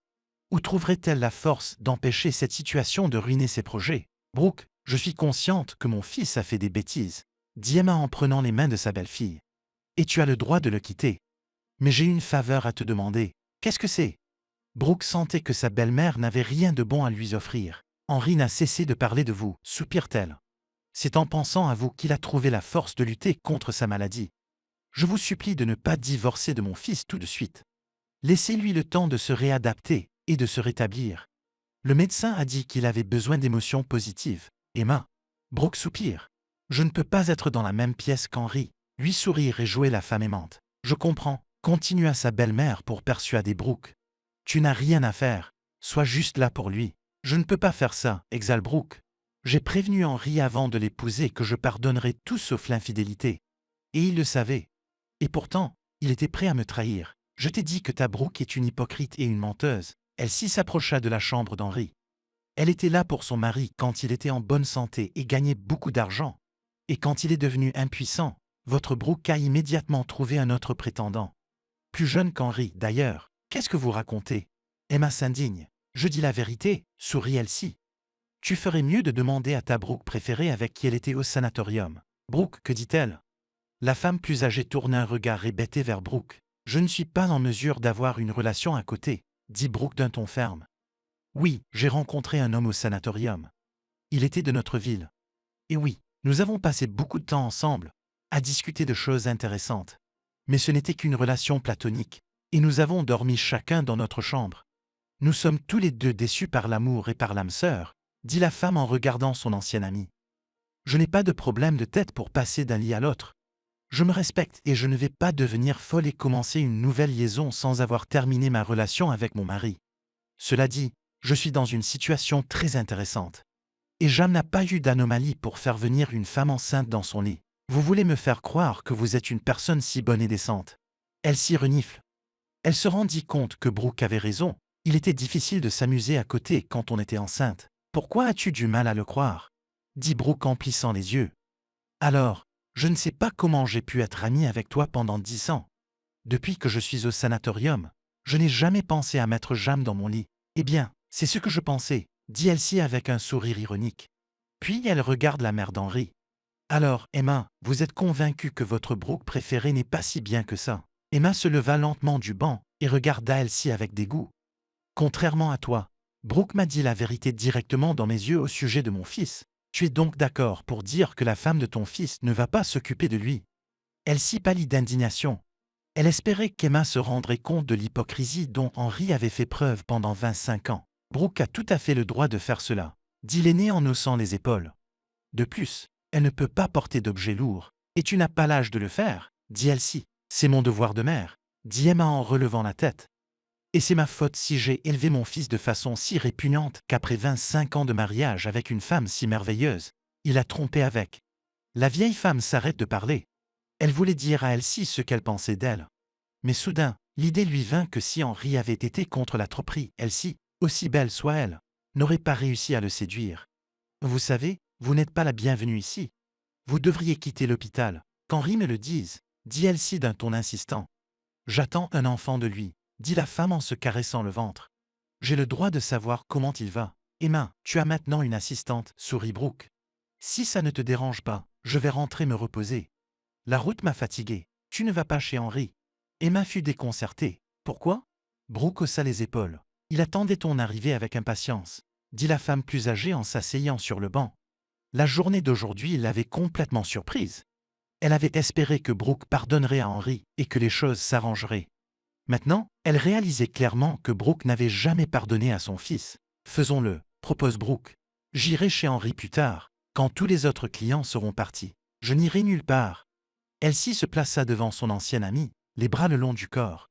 J'ai autant le droit d'être ici que toi. Non, tu n'en as pas le droit, dit Brooke en souriant. Mais je ne te contesterai pas ce droit. C'est peut-être même mieux pour toi de t'occuper d'Henri. S'il en est heureux, bien sûr, dit la femme en regardant sa belle-mère. Je vais aller voir le médecin d'Henri pour en discuter avec lui. Ensuite, je reviendrai. Et nous en parlerons. D'accord, Brooke, acquiesça la femme plus âgée. Une petite flamme d'espoir s'alluma en Emma. Si Brooke s'intéressait à la santé d'Henri, peut-être que tout n'était pas perdu. Brooke partit à la recherche du médecin traitant de son mari. En fait, elle voulait s'éloigner d'Emma le plus vite possible pour ne pas avoir à la regarder dans les yeux. Après tout, elle se rendait bien compte que l'aîné espérait que Brooke retournerait auprès d'Henri. La jeune femme aimait sa belle-mère, et elle ne voulait pas la décevoir. Brooke aimerait bien rentrer chez elle pour dormir un peu. Au lieu de cela, elle est obligée de parcourir l'hôpital à la recherche d'un médecin. Brooke, la femme se retourne et voit Jam se précipiter vers elle. Rebonjour, sourit Brooke. Qu'est-ce que tu fais à l'hôpital? Demande l'homme en s'approchant de Brooke. Tu te souviens, tu m'as parlé de l'homme qui a eu une attaque dans l'accident? La femme regarde son interlocuteur et, attendant une réponse affirmative, poursuit. C'était mon mari. Jacques regarde attentivement la femme. Il ne comprend pas la raison de son désarroi. L'homme savait que Brooke allait divorcer de son mari. Et à ce moment-là, il a été victime d'une attaque cérébrale. Mais d'après les résultats de ses examens, Henri est en voie de guérison. Je vais donc vous inviter à prendre une tasse de thé dans notre armoire, propose Jam. Et tu pourras me raconter tout ça. D'accord, accepta Brooke. Elle avait besoin de parler. Elle se rendit compte que Jam était la meilleure personne au monde pour l'écouter et lui donner des conseils. Arrivé au buffet, Brooke s'installe à une table. Pendant que Jacques commandait, la femme regardait par la fenêtre. Le temps correspondait à l'humeur de Brooke. Le ciel était couvert, mais parfois le soleil sortait de derrière les nuages et la réchauffait de ses chauds rayons. Jam posa une tasse de thé au citron devant la femme et prit un café fort pour lui-même. Racontez-moi ce qui s'est passé. Je suis rentré à la maison avec la ferme intention de divorcer de mon mari, dit Brooke en prenant la tasse et en buvant une petite gorgée. Mais aujourd'hui, il s'est avéré qu'Henri avait besoin d'un long programme de réhabilitation. Et alors, Jam écoute attentivement sa compagne. Vous réalisez que je ne peux pas laisser mon mari sans défense, dit Brooke, prêt à pleurer. Personne ne te demande de le quitter, fit l'homme en haussant les épaules. Tu peux l'aider dans sa rééducation, mais tu n'es pas obligé d'être son épouse officielle. Si c'est ce que tu choisis, que voulez-vous dire par là? La femme hausse les sourcils. Brooke, tu es comme une petite fille, dit Jam en souriant. Personne ne te force à vivre avec ton mari. Oui, peut-être que certaines personnes te jugeront pour avoir quitté ton mari malade. Mais il n'est pas si malade que ça. Comment ça, pas malade? Brooke a été déconcerté. Gemma a dit que le côté droit d'Henri était gravement endommagé et qu'il ne sentait plus du tout son bras droit. C'est bizarre, pensa Jam. Si je ne me trompe pas, aujourd'hui même, lorsque je suis arrivé au travail, le médecin de votre mari et moi-même avons discuté du fait qu'Henri s'en était tiré à bon compte. Je ne comprends pas, dit la femme en secouant la tête. Vous pensez que si un homme est à moitié paralysé, grosso modo, il s'en tire à bon compte? Au contraire, votre mari s'en est tiré à bon compte et il est en voie de guérison, dit l'homme en fronçant les sourcils. Il ne comprend pas ce qui se passe. Il y a une heure à peine, son ami Michael avait dit clairement que l'homme victime d'une attaque cérébrale pourrait bientôt sortir de l'hôpital, puisqu'il était presque remis de sa maladie. Bien sûr, il devra suivre des directives strictes pour éviter toute récidive de la maladie. Et maintenant, Brooke dit que le côté droit de son mari ne fonctionne plus. Comment est-ce possible? Écoutez, laissez-moi vérifier avec Michael, qui est le médecin de votre mari. Et nous en reparlerons plus tard. D'accord, acquiesce Brooke. Encouragée par les paroles de Jam, la femme retourne dans la chambre de son mari, où l'attend un Noah inquiet. Maman, où étais-tu? Le jeune homme prit la main de Brooke et la conduisit jusqu'à la chambre de son père. Qu'est-ce qui s'est passé? Brooke a eu peur. Nous sommes tous rassemblés par le médecin du père Michael, expliqua Noah. Nous t'attendons. Lorsqu'elle entra dans la chambre, elle vit son mari allongé dans son lit avec le visage d'un homme mourant. Emma s'affairait autour de lui, faisant le lit de son fils. Bonjour, dit Brooke. Brooke, ma chérie, dit doucement Henri en voyant sa femme. Comme tu m'as manqué, dit l'homme en tendant la main gauche à Brooke. Viens à moi. Bonjour, Henri, dit Brooke en s'approchant du lit et en s'asseyant sur la chaise qui se trouve à côté. Elle fit semblant de ne pas remarquer la main tendue. Comment vous reposez-vous? Demanda l'homme. Bien, répondit évasivement la femme. Elle regarde le médecin. Michael, Michael, je te présente Michael, sourit Henri. Voici ma femme Brooke. Ravi de vous rencontrer, dit l'homme en regardant les personnes présentes. Alors, tout le monde est là. Oui, tous mes proches sont là, dit fièrement Henri. Je veux avoir une discussion sérieuse avec vous, dit Michael. Le fait est que je vais faire sortir Henri de l'hôpital dans quelques jours. C'est si tôt. Gemma était stupéfaite. Dès son bras. Je vous expliquerai tout dans un instant, dit le médecin avec sérieux. Lorsqu'Henri est arrivé chez nous, la tâche la plus importante était de rétablir la circulation sanguine dans le cerveau. En principe, c'est ce que nous avons fait. Malheureusement, la catastrophe s'était déjà produite et certaines cellules du patient étaient endommagées. Et on ne peut pas les ramener à la vie. Aujourd'hui, tout dépend donc de vous. Votre proche pourra-t-il reprendre sa vie normale? Nous ferons tout ce qui est en notre pouvoir. Assurez-moi au médecin d'un ton ferme. C'est merveilleux, sourit le médecin. Et tout d'abord, vous ne devez procurer à Henri que des émotions positives. En aucun cas, il ne faut le contrarier. Il ne doit pas s'inquiéter, afin de ne pas rechuter. Ne vous inquiétez pas, nous ferons tout ce qu'il faut, acquiesça la femme plus âgée. D'autant plus que je vais avoir des émotions positives dans un avenir proche. Ma femme attend un enfant, dit Henri. C'est une excellente nouvelle, sourit Michael. Félicitations, merci, dit l'homme avec fierté. Il était heureux que Brooke attende un enfant de lui. Apparemment, le destin était de son côté. Bon, continuons. Le médecin est redevenu sérieux. La rééducation d'Henri a déjà commencé dès que nous avons stabilisé son état. À son retour, l'idéal serait de l'envoyer dans un sanatorium spécialisé. Seul. Emma fronce les sourcils. Non, objecta Michael. Je pense que l'idéal serait que tu y ailles, Brooke. Dans ta situation, il vaut mieux être avec ton mari. Mais je ne peux pas, s'étonne Brooke. J'ai un travail, prends un congé, suggéra Henri. Je te promets que je ne serai pas un fardeau pour toi. Sois juste là pour moi. Je vais y réfléchir, répond Brooke d'un ton évasif. Je pourrais y aller, proposa Elisa, qui était restée silencieuse sur sa chaise pendant tout ce temps. Je suis en vacances à l'université. C'est mieux si c'est ta femme, dit Michael, catégorique. Nous déciderons à la maison. Noah vit que sa mère était au bord de l'hystérie. Et dans sa position, il ne faut pas être nerveux. La chose la plus importante à retenir est qu'Henri ne doit pas être nerveux pour éviter un autre accident vasculaire cérébral, lui rappela Michael. Bien, sourit Emma. On peut y aller maintenant? Demanda Brooke.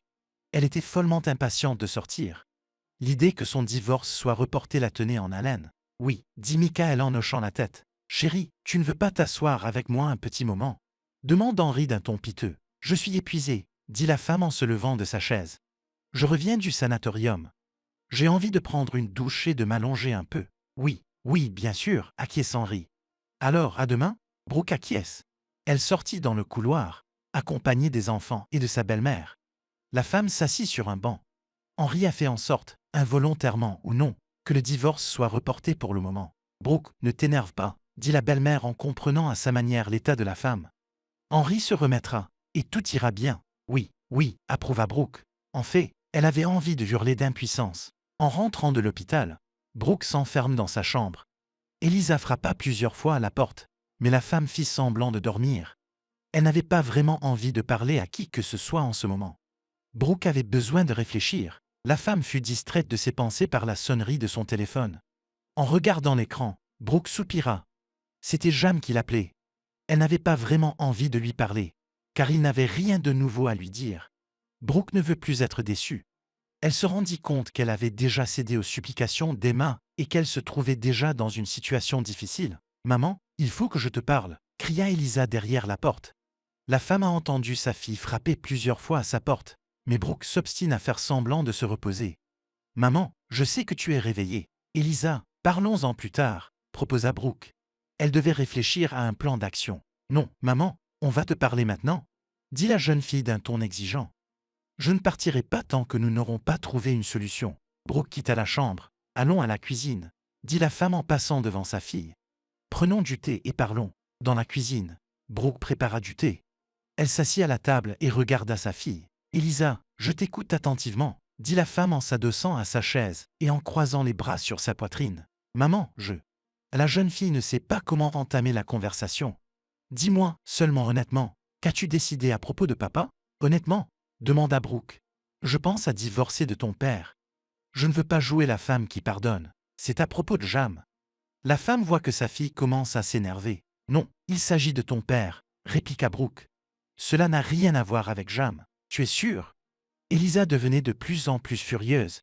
« Je vous ai vu vous embrasser à la cafétéria. Qu'as-tu vu d'autre? » La femme essaya de se contrôler, de ne pas crier sur sa fille. « Qu'est-ce qui, dans nos gestes et nos paroles, t'a fait penser que Jam et moi étions peut-être ensemble? Eh bien, vous étiez assis là, en train de parler. » Elisa fronça les sourcils. essayant de penser à quelque chose de déplacé dans le comportement de sa mère et de son compagnon. Et Brooke sourit. Qu'est-ce que j'ai fait d'indécent? Rien, soupire la jeune fille. Mais cela ne veut rien dire. Si tu quittes papa, alors tu auras fait ton choix en faveur de ce docteur. Non, ma fille, ton père a déjà eu le choix de me tromper ou non, dit Brooke en souriant. Je n'ai pas le choix. Je fais juste ce que j'ai à faire, c'est-à-dire divorcer, et faire le choix d'être libre. Mais qui va s'occuper de papa? Elisa est stupéfaite par la décision de sa mère. C'est enfant, dit Brooke en haussant les épaules. Ce serait toi et Noah. Tu n'as pas le droit de quitter papa comme ça. Cria soudain la jeune fille. Pourquoi? La femme haussa les épaules. Je suis une femme enceinte qui n'a besoin que d'émotions positives. Voir son père est une expérience négative. Remarquez que je ne dis pas cela parce qu'il est malade. Brooke se leva et sortit de derrière la table. Elle se versa une tasse de thé et la posa devant sa fille. Et toi? Elisa est déconcertée. Je sors pour faire ce que j'ai à faire, dit Brooke en essayant de ne pas pleurer. Même ses propres enfants ne pouvaient pas la comprendre. Et tu te demandes qui de nous deux a raison. Moi et ton père avons le droit de choisir. Et cela ne s'applique pas seulement à ma vie familiale, mais aussi à ma vie personnelle. La femme quitte la cuisine d'un pas rapide. 10 minutes plus tard, elle s'habillait et quittait tranquillement l'appartement. Brooke voulait aller se promener. Elle décida d'elle-même qu'elle devait prendre une décision ferme concernant la situation. Tout d'abord, quoi qu'une femme choisisse de faire, cela doit être sa seule décision, même si les enfants l'approuvent. 10 minutes plus tard, elle reçoit un appel sur son téléphone. Oui, Noah, je t'écoute très attentivement, dit Brooke. Maman, qu'est-ce que tu fais? Noah a crié dans le téléphone. Papa ne va pas bien, et il a besoin d'émotions positives. Eh bien, il t'a toi et ta sœur pour ça, dit Brooke en souriant. Maman, ne t'avise pas de divorcer de papa, ordonna le jeune homme. En fait, Noah s'inquiétait pour son bonheur. Si son père était libre, Elsie n'accepterait jamais d'être avec lui. Le jeune homme avait donc une chance, certes minime, mais une chance d'être près de la femme qu'il aimait. Noah, laisse-moi décider moi-même de cette affaire, dit Brooke d'un ton ferme. Mais maman, la femme n'a pas entendu son fils et a éteint le téléphone. Elle est choquée par le comportement de ses enfants. Au début, ils avaient tous deux pris son parti du divorce, mais maintenant, ils exigeaient qu'elle reste avec son mari et qu'elle s'occupe de lui. Et ce que veut Brooke, bien sûr, personne ne l'a demandé. Comment la femme a voulu s'exprimer? À ce moment-là, Jam l'appelle à nouveau au téléphone, mais Brooke n'a aucune envie de lui parler. Pourquoi? Sans s'en apercevoir, la femme se dirigea vers la maison où vivait sa mère. Sans réfléchir, Brooke se rend chez Jessica. Maman, j'espère que tu me comprends, demande Brooke en sanglotant sur la poitrine de la femme plus âgée. Ma fille, je vais te dire une chose, dit Jessica en caressant la tête de Brooke. N'oublie pas que nous n'avons qu'une seule vie à vivre. Si tu décides de divorcer, fais-le. Tu n'as pas à écouter qui que ce soit. Et ne t'inquiète pas pour tes enfants. Avec le temps, ils vous comprendront. C'est ce que tu crois, demanda Brooke en reniflant. Au moins, quelqu'un la soutenait dans cette affaire. Oui, dit Jessica en hochant la tête.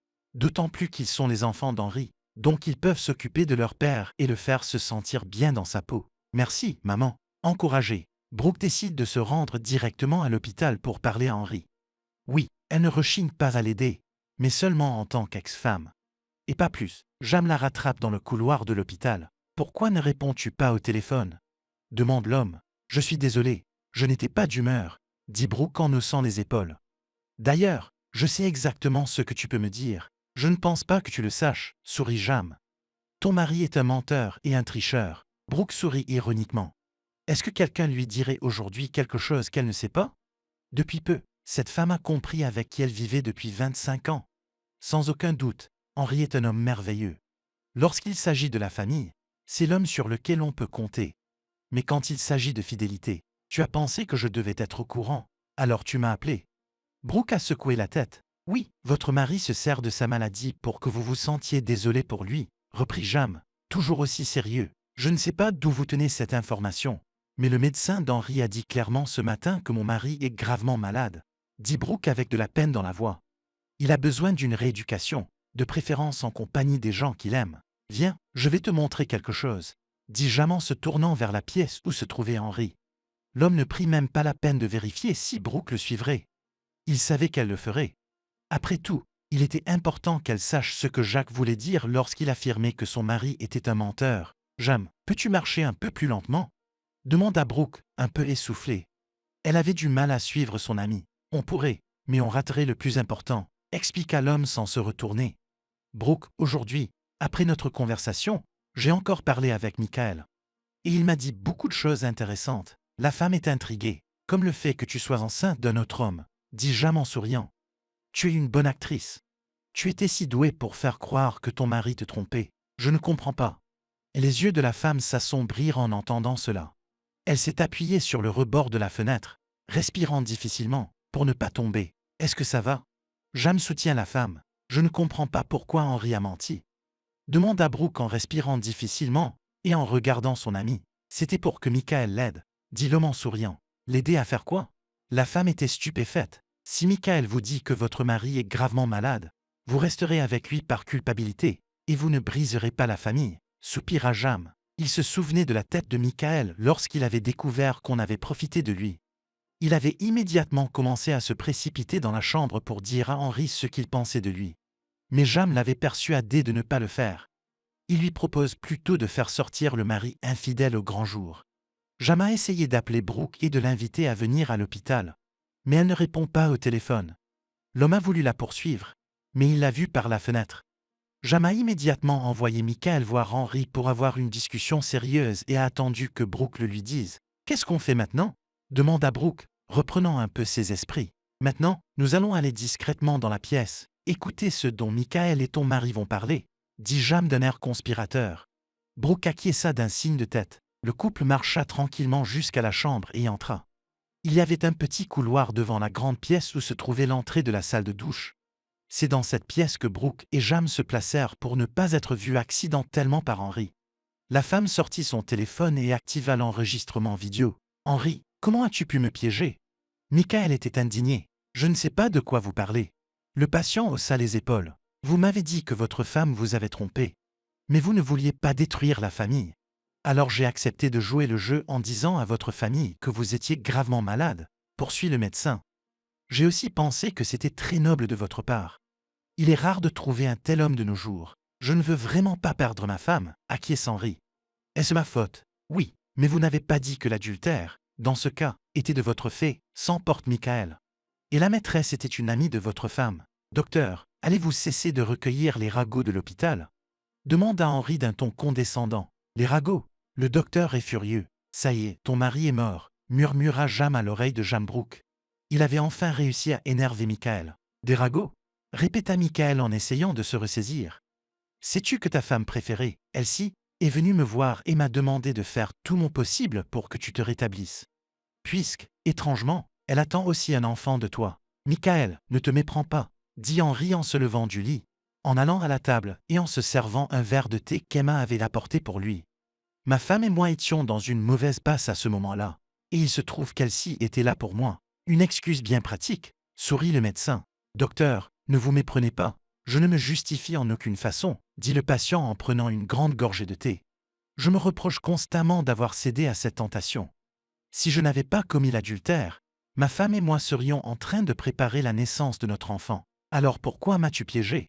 Michael n'a pas compris. Ma femme ne m'a jamais pardonné de l'avoir trompé, soupire Henry. Et si je suis malade, Brooke ne me quittera pas.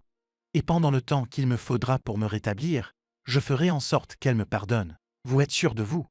Le médecin fronce les sourcils. Oui, Sonny, tu es debout. Il y avait la voix d'Emma dans la pièce. Et ta main? La femme se figea, regardant son fils qui se tenait fermement debout et tenait un verre dans sa main droite. Maman, qu'est-ce que tu fais là? Demande Henry avec irritation. Il se rendait compte que les choses ne se passaient pas comme prévu. Après tout, Emma n'avait aucune patience pour les gens qui disaient des mensonges. Cela signifiait que Brooke ne tarderait pas à le découvrir. Par conséquent, sa femme divorcerait rapidement. « Je suis venu te voir », dit Emma qui n'en croyait pas ses yeux. « Michael, qu'est-ce qui ne va pas avec Henry? Il va bien, soupira le médecin. Il se rétablit rapidement. « Oh mon Dieu, quelle joie !» dit la femme en s'approchant de son fils et en le serrant dans ses bras. « Maman, il faut que je te parle », s'agaça Henry. « Il faut que tu ne dises rien à Brooke. » Pourquoi? Emma était stupéfaite. « Parce que, comme Michael l'a dit, c'est un effet temporaire, » répondit l'homme à la première chose qui lui vint à l'esprit. « Tout peut revenir s'il n'est pas correctement réhabilité. N'est-ce pas, docteur? Tout peut arriver, » répondit Michael. L'homme ne savait pas quoi faire. D'un côté, il voulait que Brooke connaisse la vérité sur son mari. Mais d'un autre côté, il se rendait compte que dans ce cas, l'enfant grandirait sans père. Et ce serait très grave. Michael décida de prendre le temps de réfléchir. Bon, je m'en vais. À demain. Le médecin quitta la pièce d'un pas rapide. Il avait besoin d'être seul avec ses pensées. Michael ne remarqua même pas Brooke et Jam qui rôdaient dans la salle d'eau, dont la porte était entr'ouverte. À ce moment-là, le verre que tenait Henri lui tomba des mains. Fiston, que se passe-t-il? Demande la femme d'un ton inquiet. Elle regarde son fils avec horreur. Mon bras, chuchote Henri. Je ne peux plus le sentir. Mon fils, sois patient, mon bonhomme, dit la femme en s'occupant d'Henri. Elle l'aida à s'asseoir sur le lit et l'allonge. Je vais me nettoyer maintenant. Maman, ne dis rien à Brooke, demanda l'homme d'une voix calme, en prenant la main de la femme. Brooke et Jacques n'entendirent pas ce qu'Emma disait. Il avait quitté la pièce si rapidement que la femme plus âgée ne les aurait pas surpris. Brooke arpentait le bureau du chirurgien comme une furie. Elle voulait dire à son mari tout ce qu'elle pensait de lui. Non seulement Michael avait menti sur l'adultère de Brooke, mais il forçait sa mère à cacher la vérité sur son état de santé. Tu te rends compte à quel point Henri a perdu les pédales? S'emporta Brooke en arpentant le bureau du chirurgien. Il n'a pas hésité à impliquer Michael dans sa tromperie. Et maintenant sa mère aussi. Brooke, peut-être qu'il a vraiment peur de te perdre. Suggère Jam. Il est en train de réfléchir à ce qu'il pense être la solution parfaite pour se sortir de cette situation. Jam. Si Henri voulait vraiment cela, il aurait essayé d'arranger les choses. Brooke était en colère contre son mari. Il ne serait pas en train d'inventer des choses. C'était la seule chose pour laquelle il avait de l'imagination, dit Jam en haussant les épaules. Soudain, Brooke se mit à rire.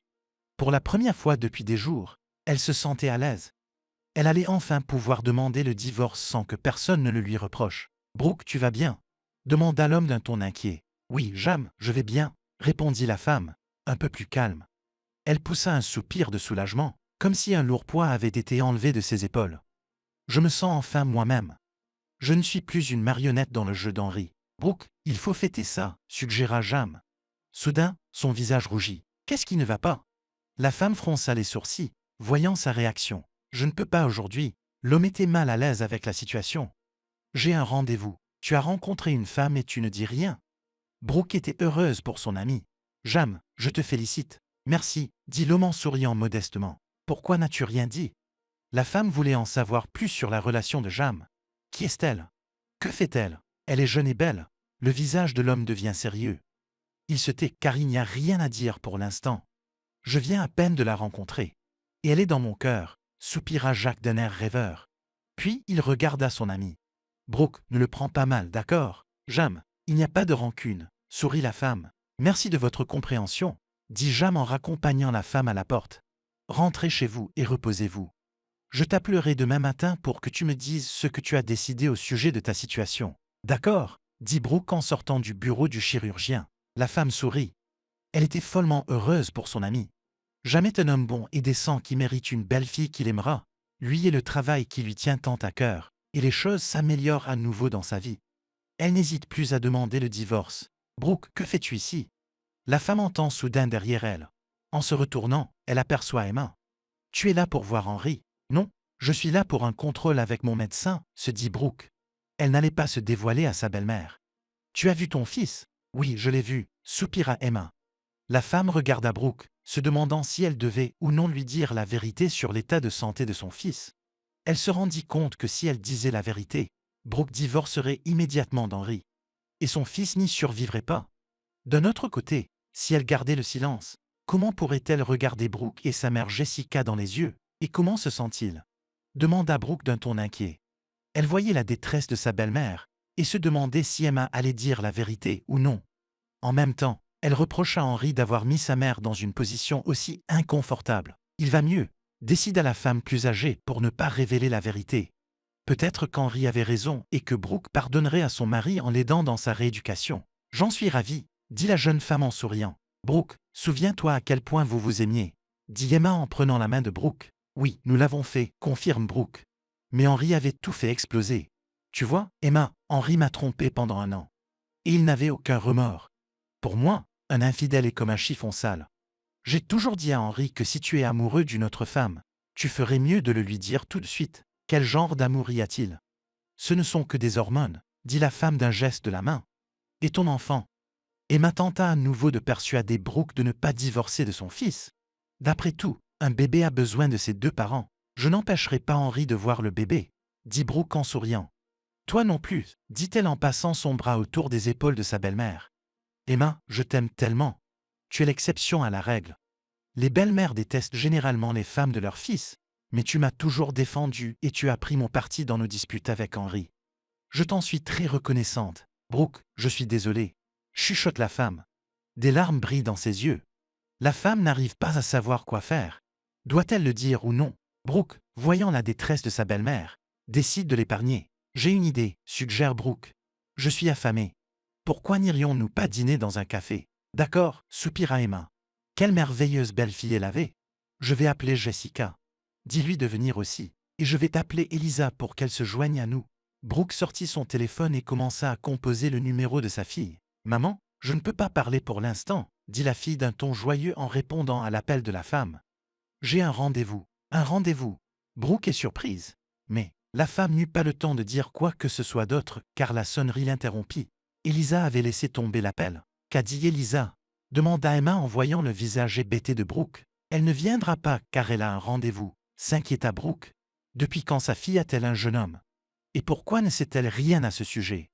Quel genre de mère est-elle? Brooke, ne t'énerve pas, tout va bien se passer, sourit la femme plus âgée. N'oublie pas qu'Elisa a déjà 20 ans. Vous aviez déjà un petit Noah d'1 an à cet âge-là. C'est exactement ce dont je me souviens bien, soupire Brooke.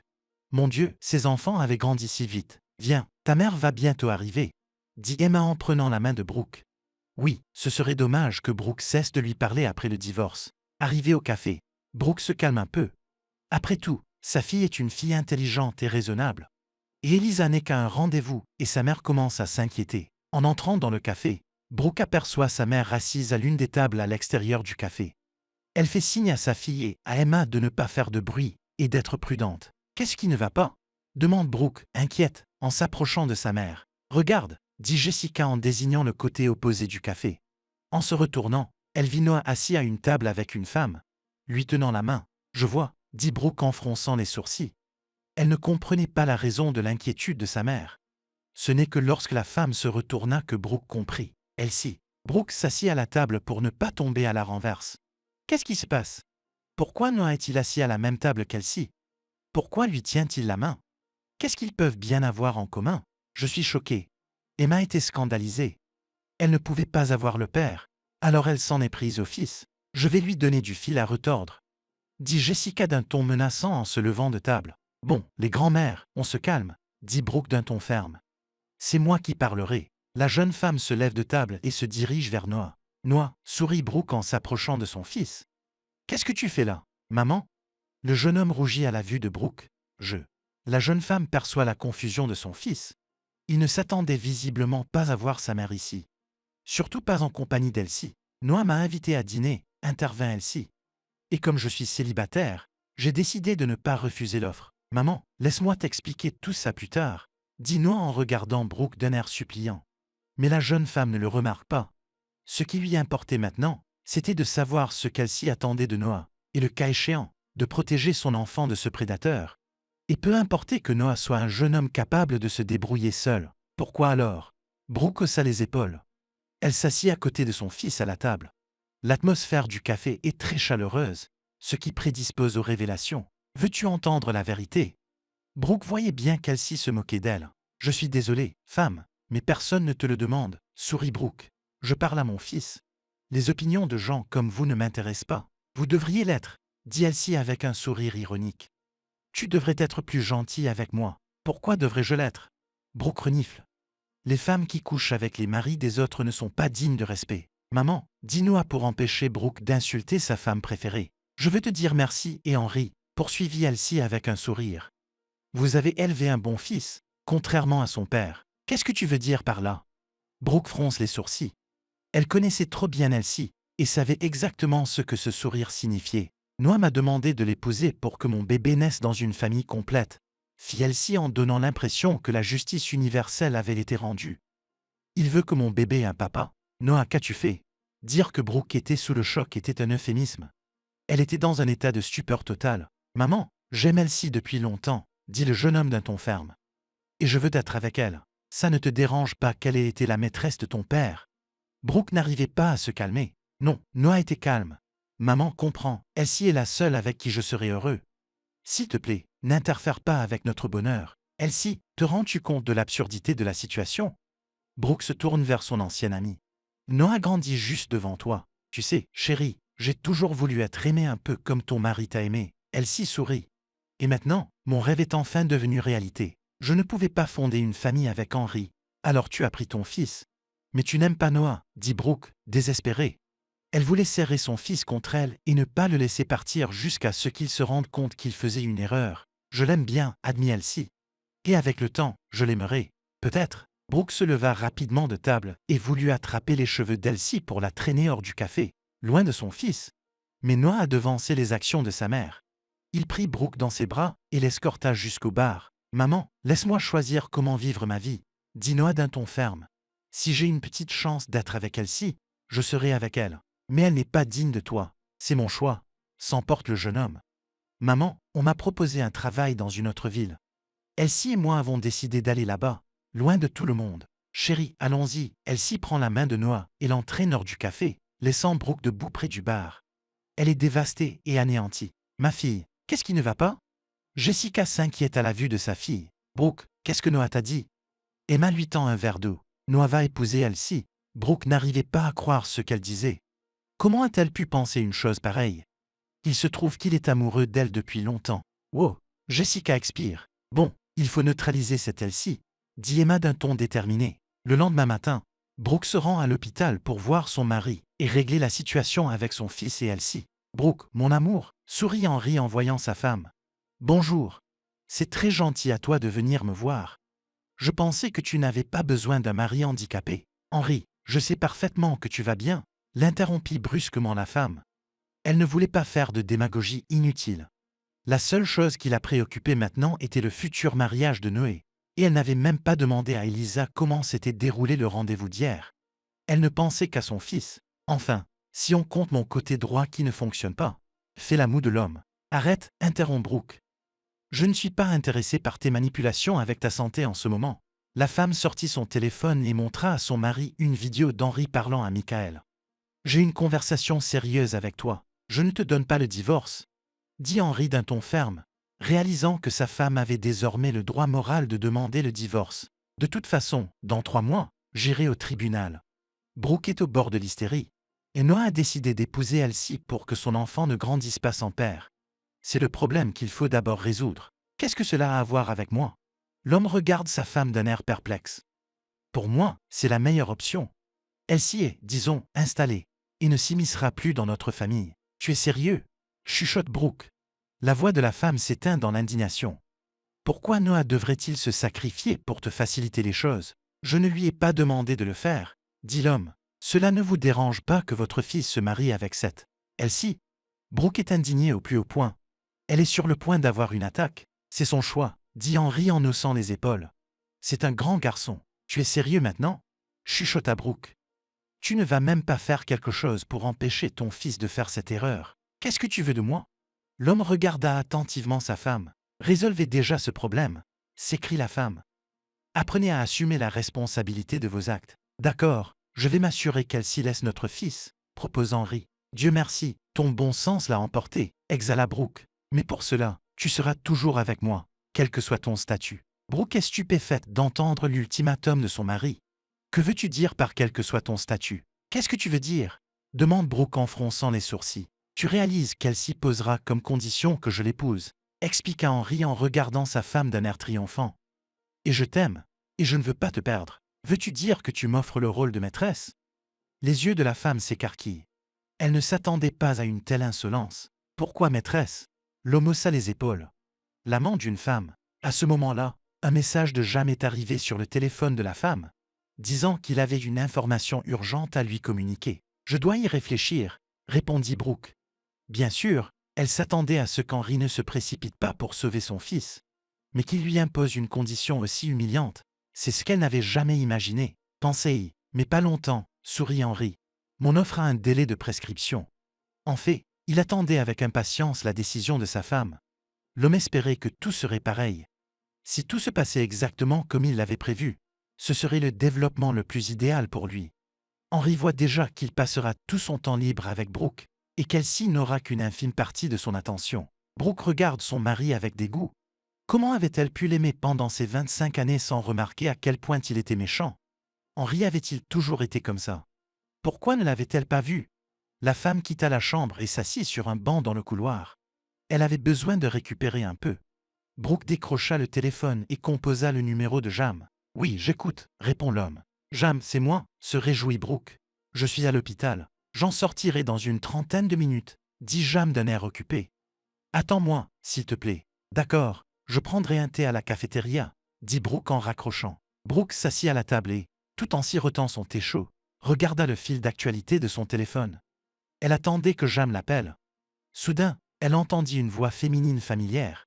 En tournant la tête, Brooke vit sa fille qui discutait gentiment avec Michael. La femme soupira. « Écoute, tes parents ne vont-ils pas m'exploser la tête quand ils apprendront que toi et moi avons décidé de sortir ensemble ?» demanda Michael d'un ton inquiet. « Je suis une grande fille, et je n'ai pas besoin de leur consentement », répondit Elisa en remuant le menton. « Quelle bande d'enfants j'ai » pensa Brooke. L'un est amoureux d'une femme de 42 ans. L'autre a un petit ami qui traite son père. Au moins, Michael a 27 ans et n'est pas beaucoup plus âgé qu'Elisa. Je ne peux pas m'empêcher de l'apprécier. Elisa, je vous connais depuis presque 3 semaines, ce qui me réjouit. J'aimerais dire que notre bonheur a été favorisé par la malchance, dit Michael en souriant. Et pourtant, tu as raison, dit Elisa. Si papa n'avait pas été à l'hôpital, nous ne saurions pas si nous nous serions rencontrés ou non. J'ai hâte d'être au soir pour te revoir. Le jeune homme posa sa paume sur la joue de la jeune fille. Écoute, est-ce que ta mère sait avec qui tu sors? Ma mère est occupée avec ses propres affaires ces derniers temps, dit la jeune fille en ricanant. Elle se fiche complètement de moi et de ma vie amoureuse. Bien sûr qu'elle s'en soucie, dit Michael en souriant.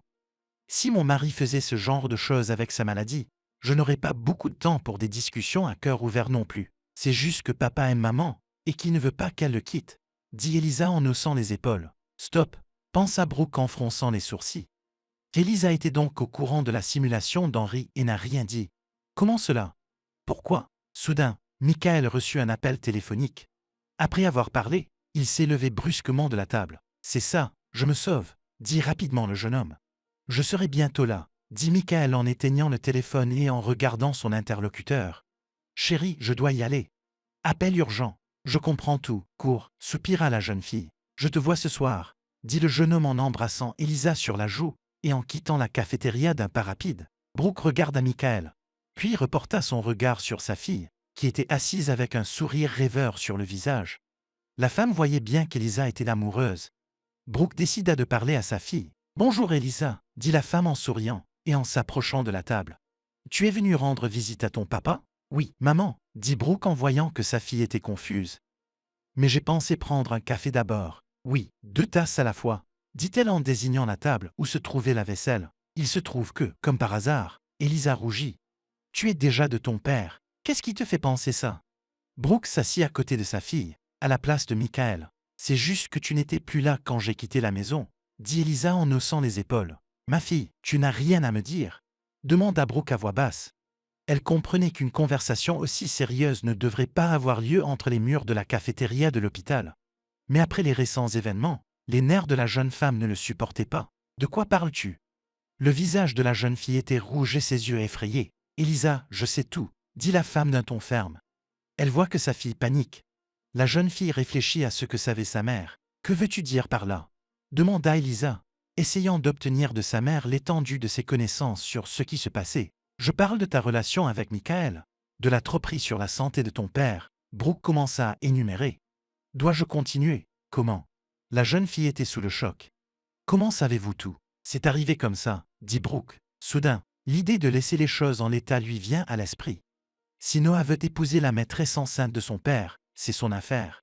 Si Elisa continue à vouloir mentir à tout bout de champ, Brooke n'interviendra pas.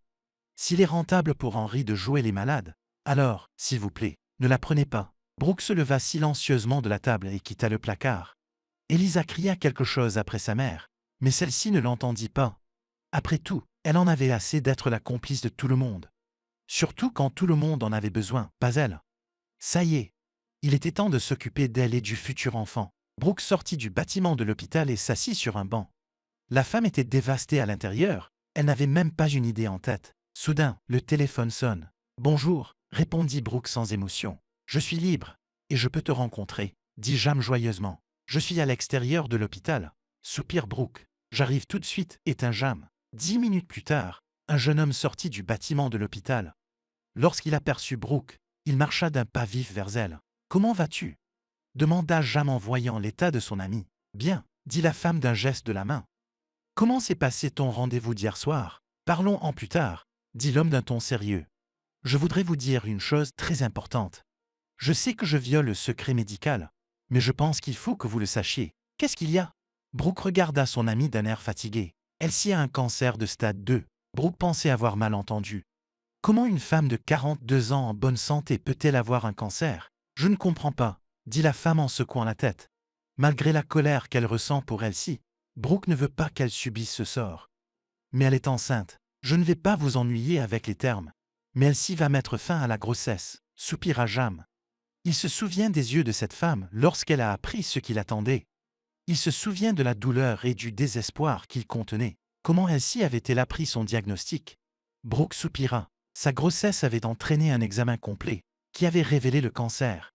Le médecin était dubitatif au début, mais après avoir reçu tous les résultats de l'examen et tenu un concilium, Elsie a été diagnostiquée, dit l'homme en regardant son interlocutrice. Brooke était pâle.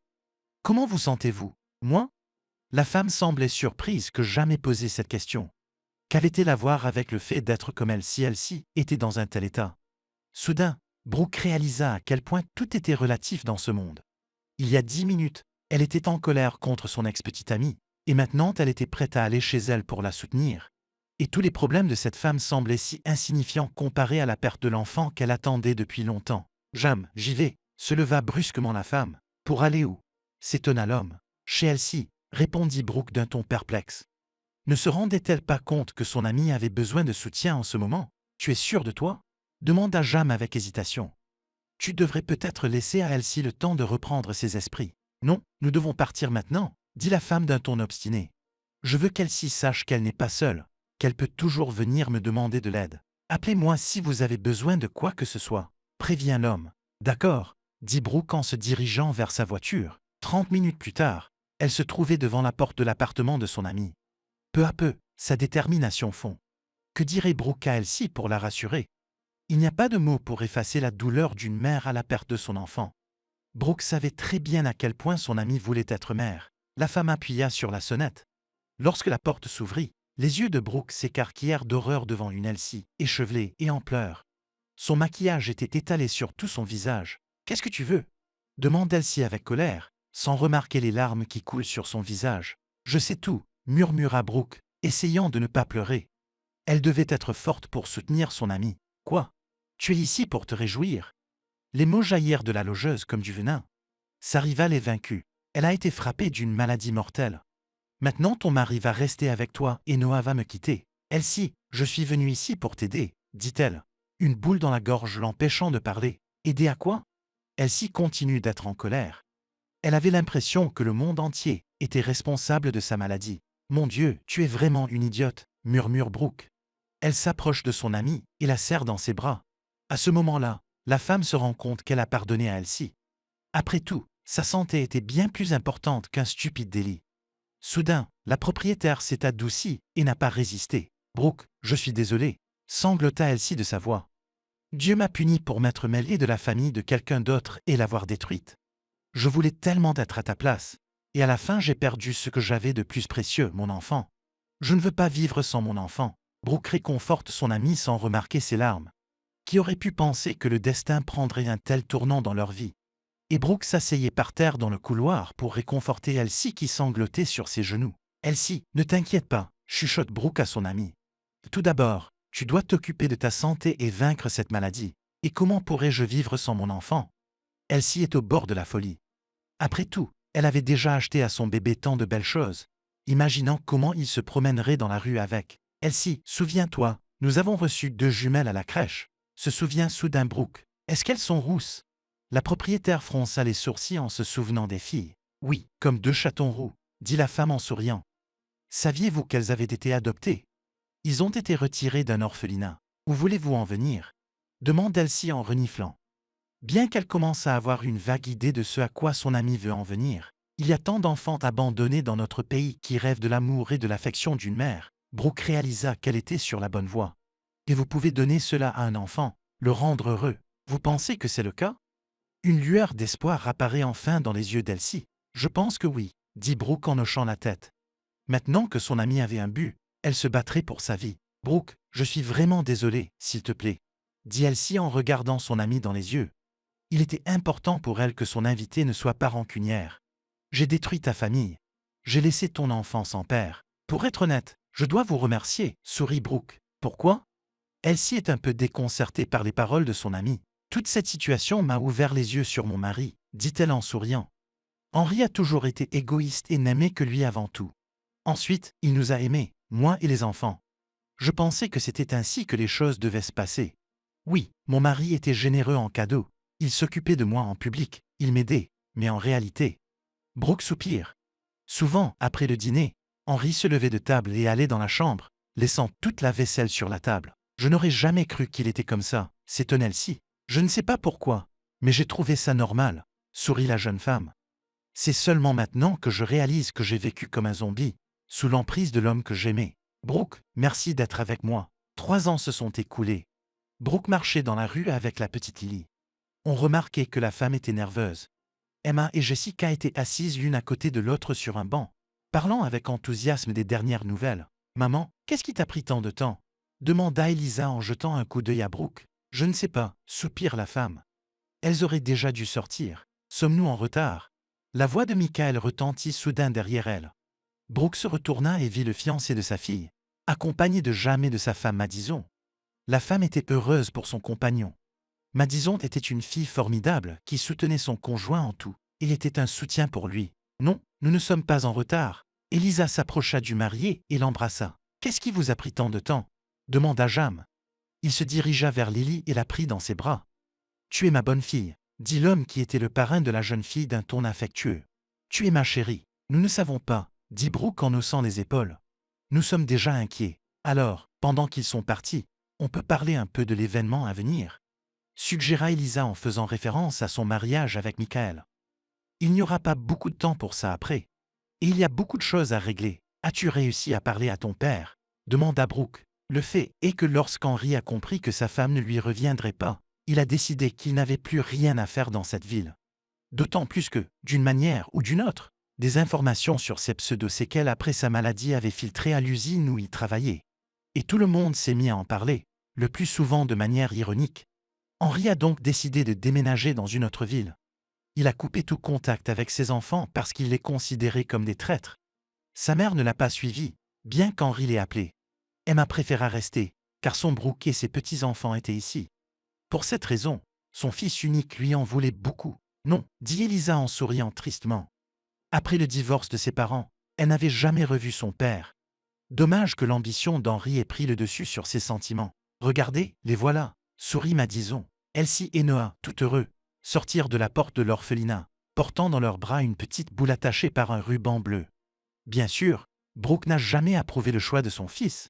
Mais Noah s'obstine à lui faire comprendre qu'Elsie est la seule femme qu'il ait jamais eue. Grâce à l'amour de Noah et au soutien de Brooke, Elsie a pu vaincre la terrible maladie. Après cela, elle et son mari Noah ont entrepris d'adopter un enfant. Après avoir traversé toutes les instances, ils ont enfin pu accueillir le petit bout de chou. « Regarde, mon pote, comme c'est mignon », chuchote Elsie en regardant le visage du bébé. Elle était folle de bonheur et d'amour pour son fils. Notre lion. Brooke se contenta de sourire, sans rien répondre. Elle regarda les personnes présentes qui regardaient le nouveau membre de la famille. La femme était heureuse de n'être entourée que de personnes loyales et aimées qui ne lui briseraient plus jamais le cœur.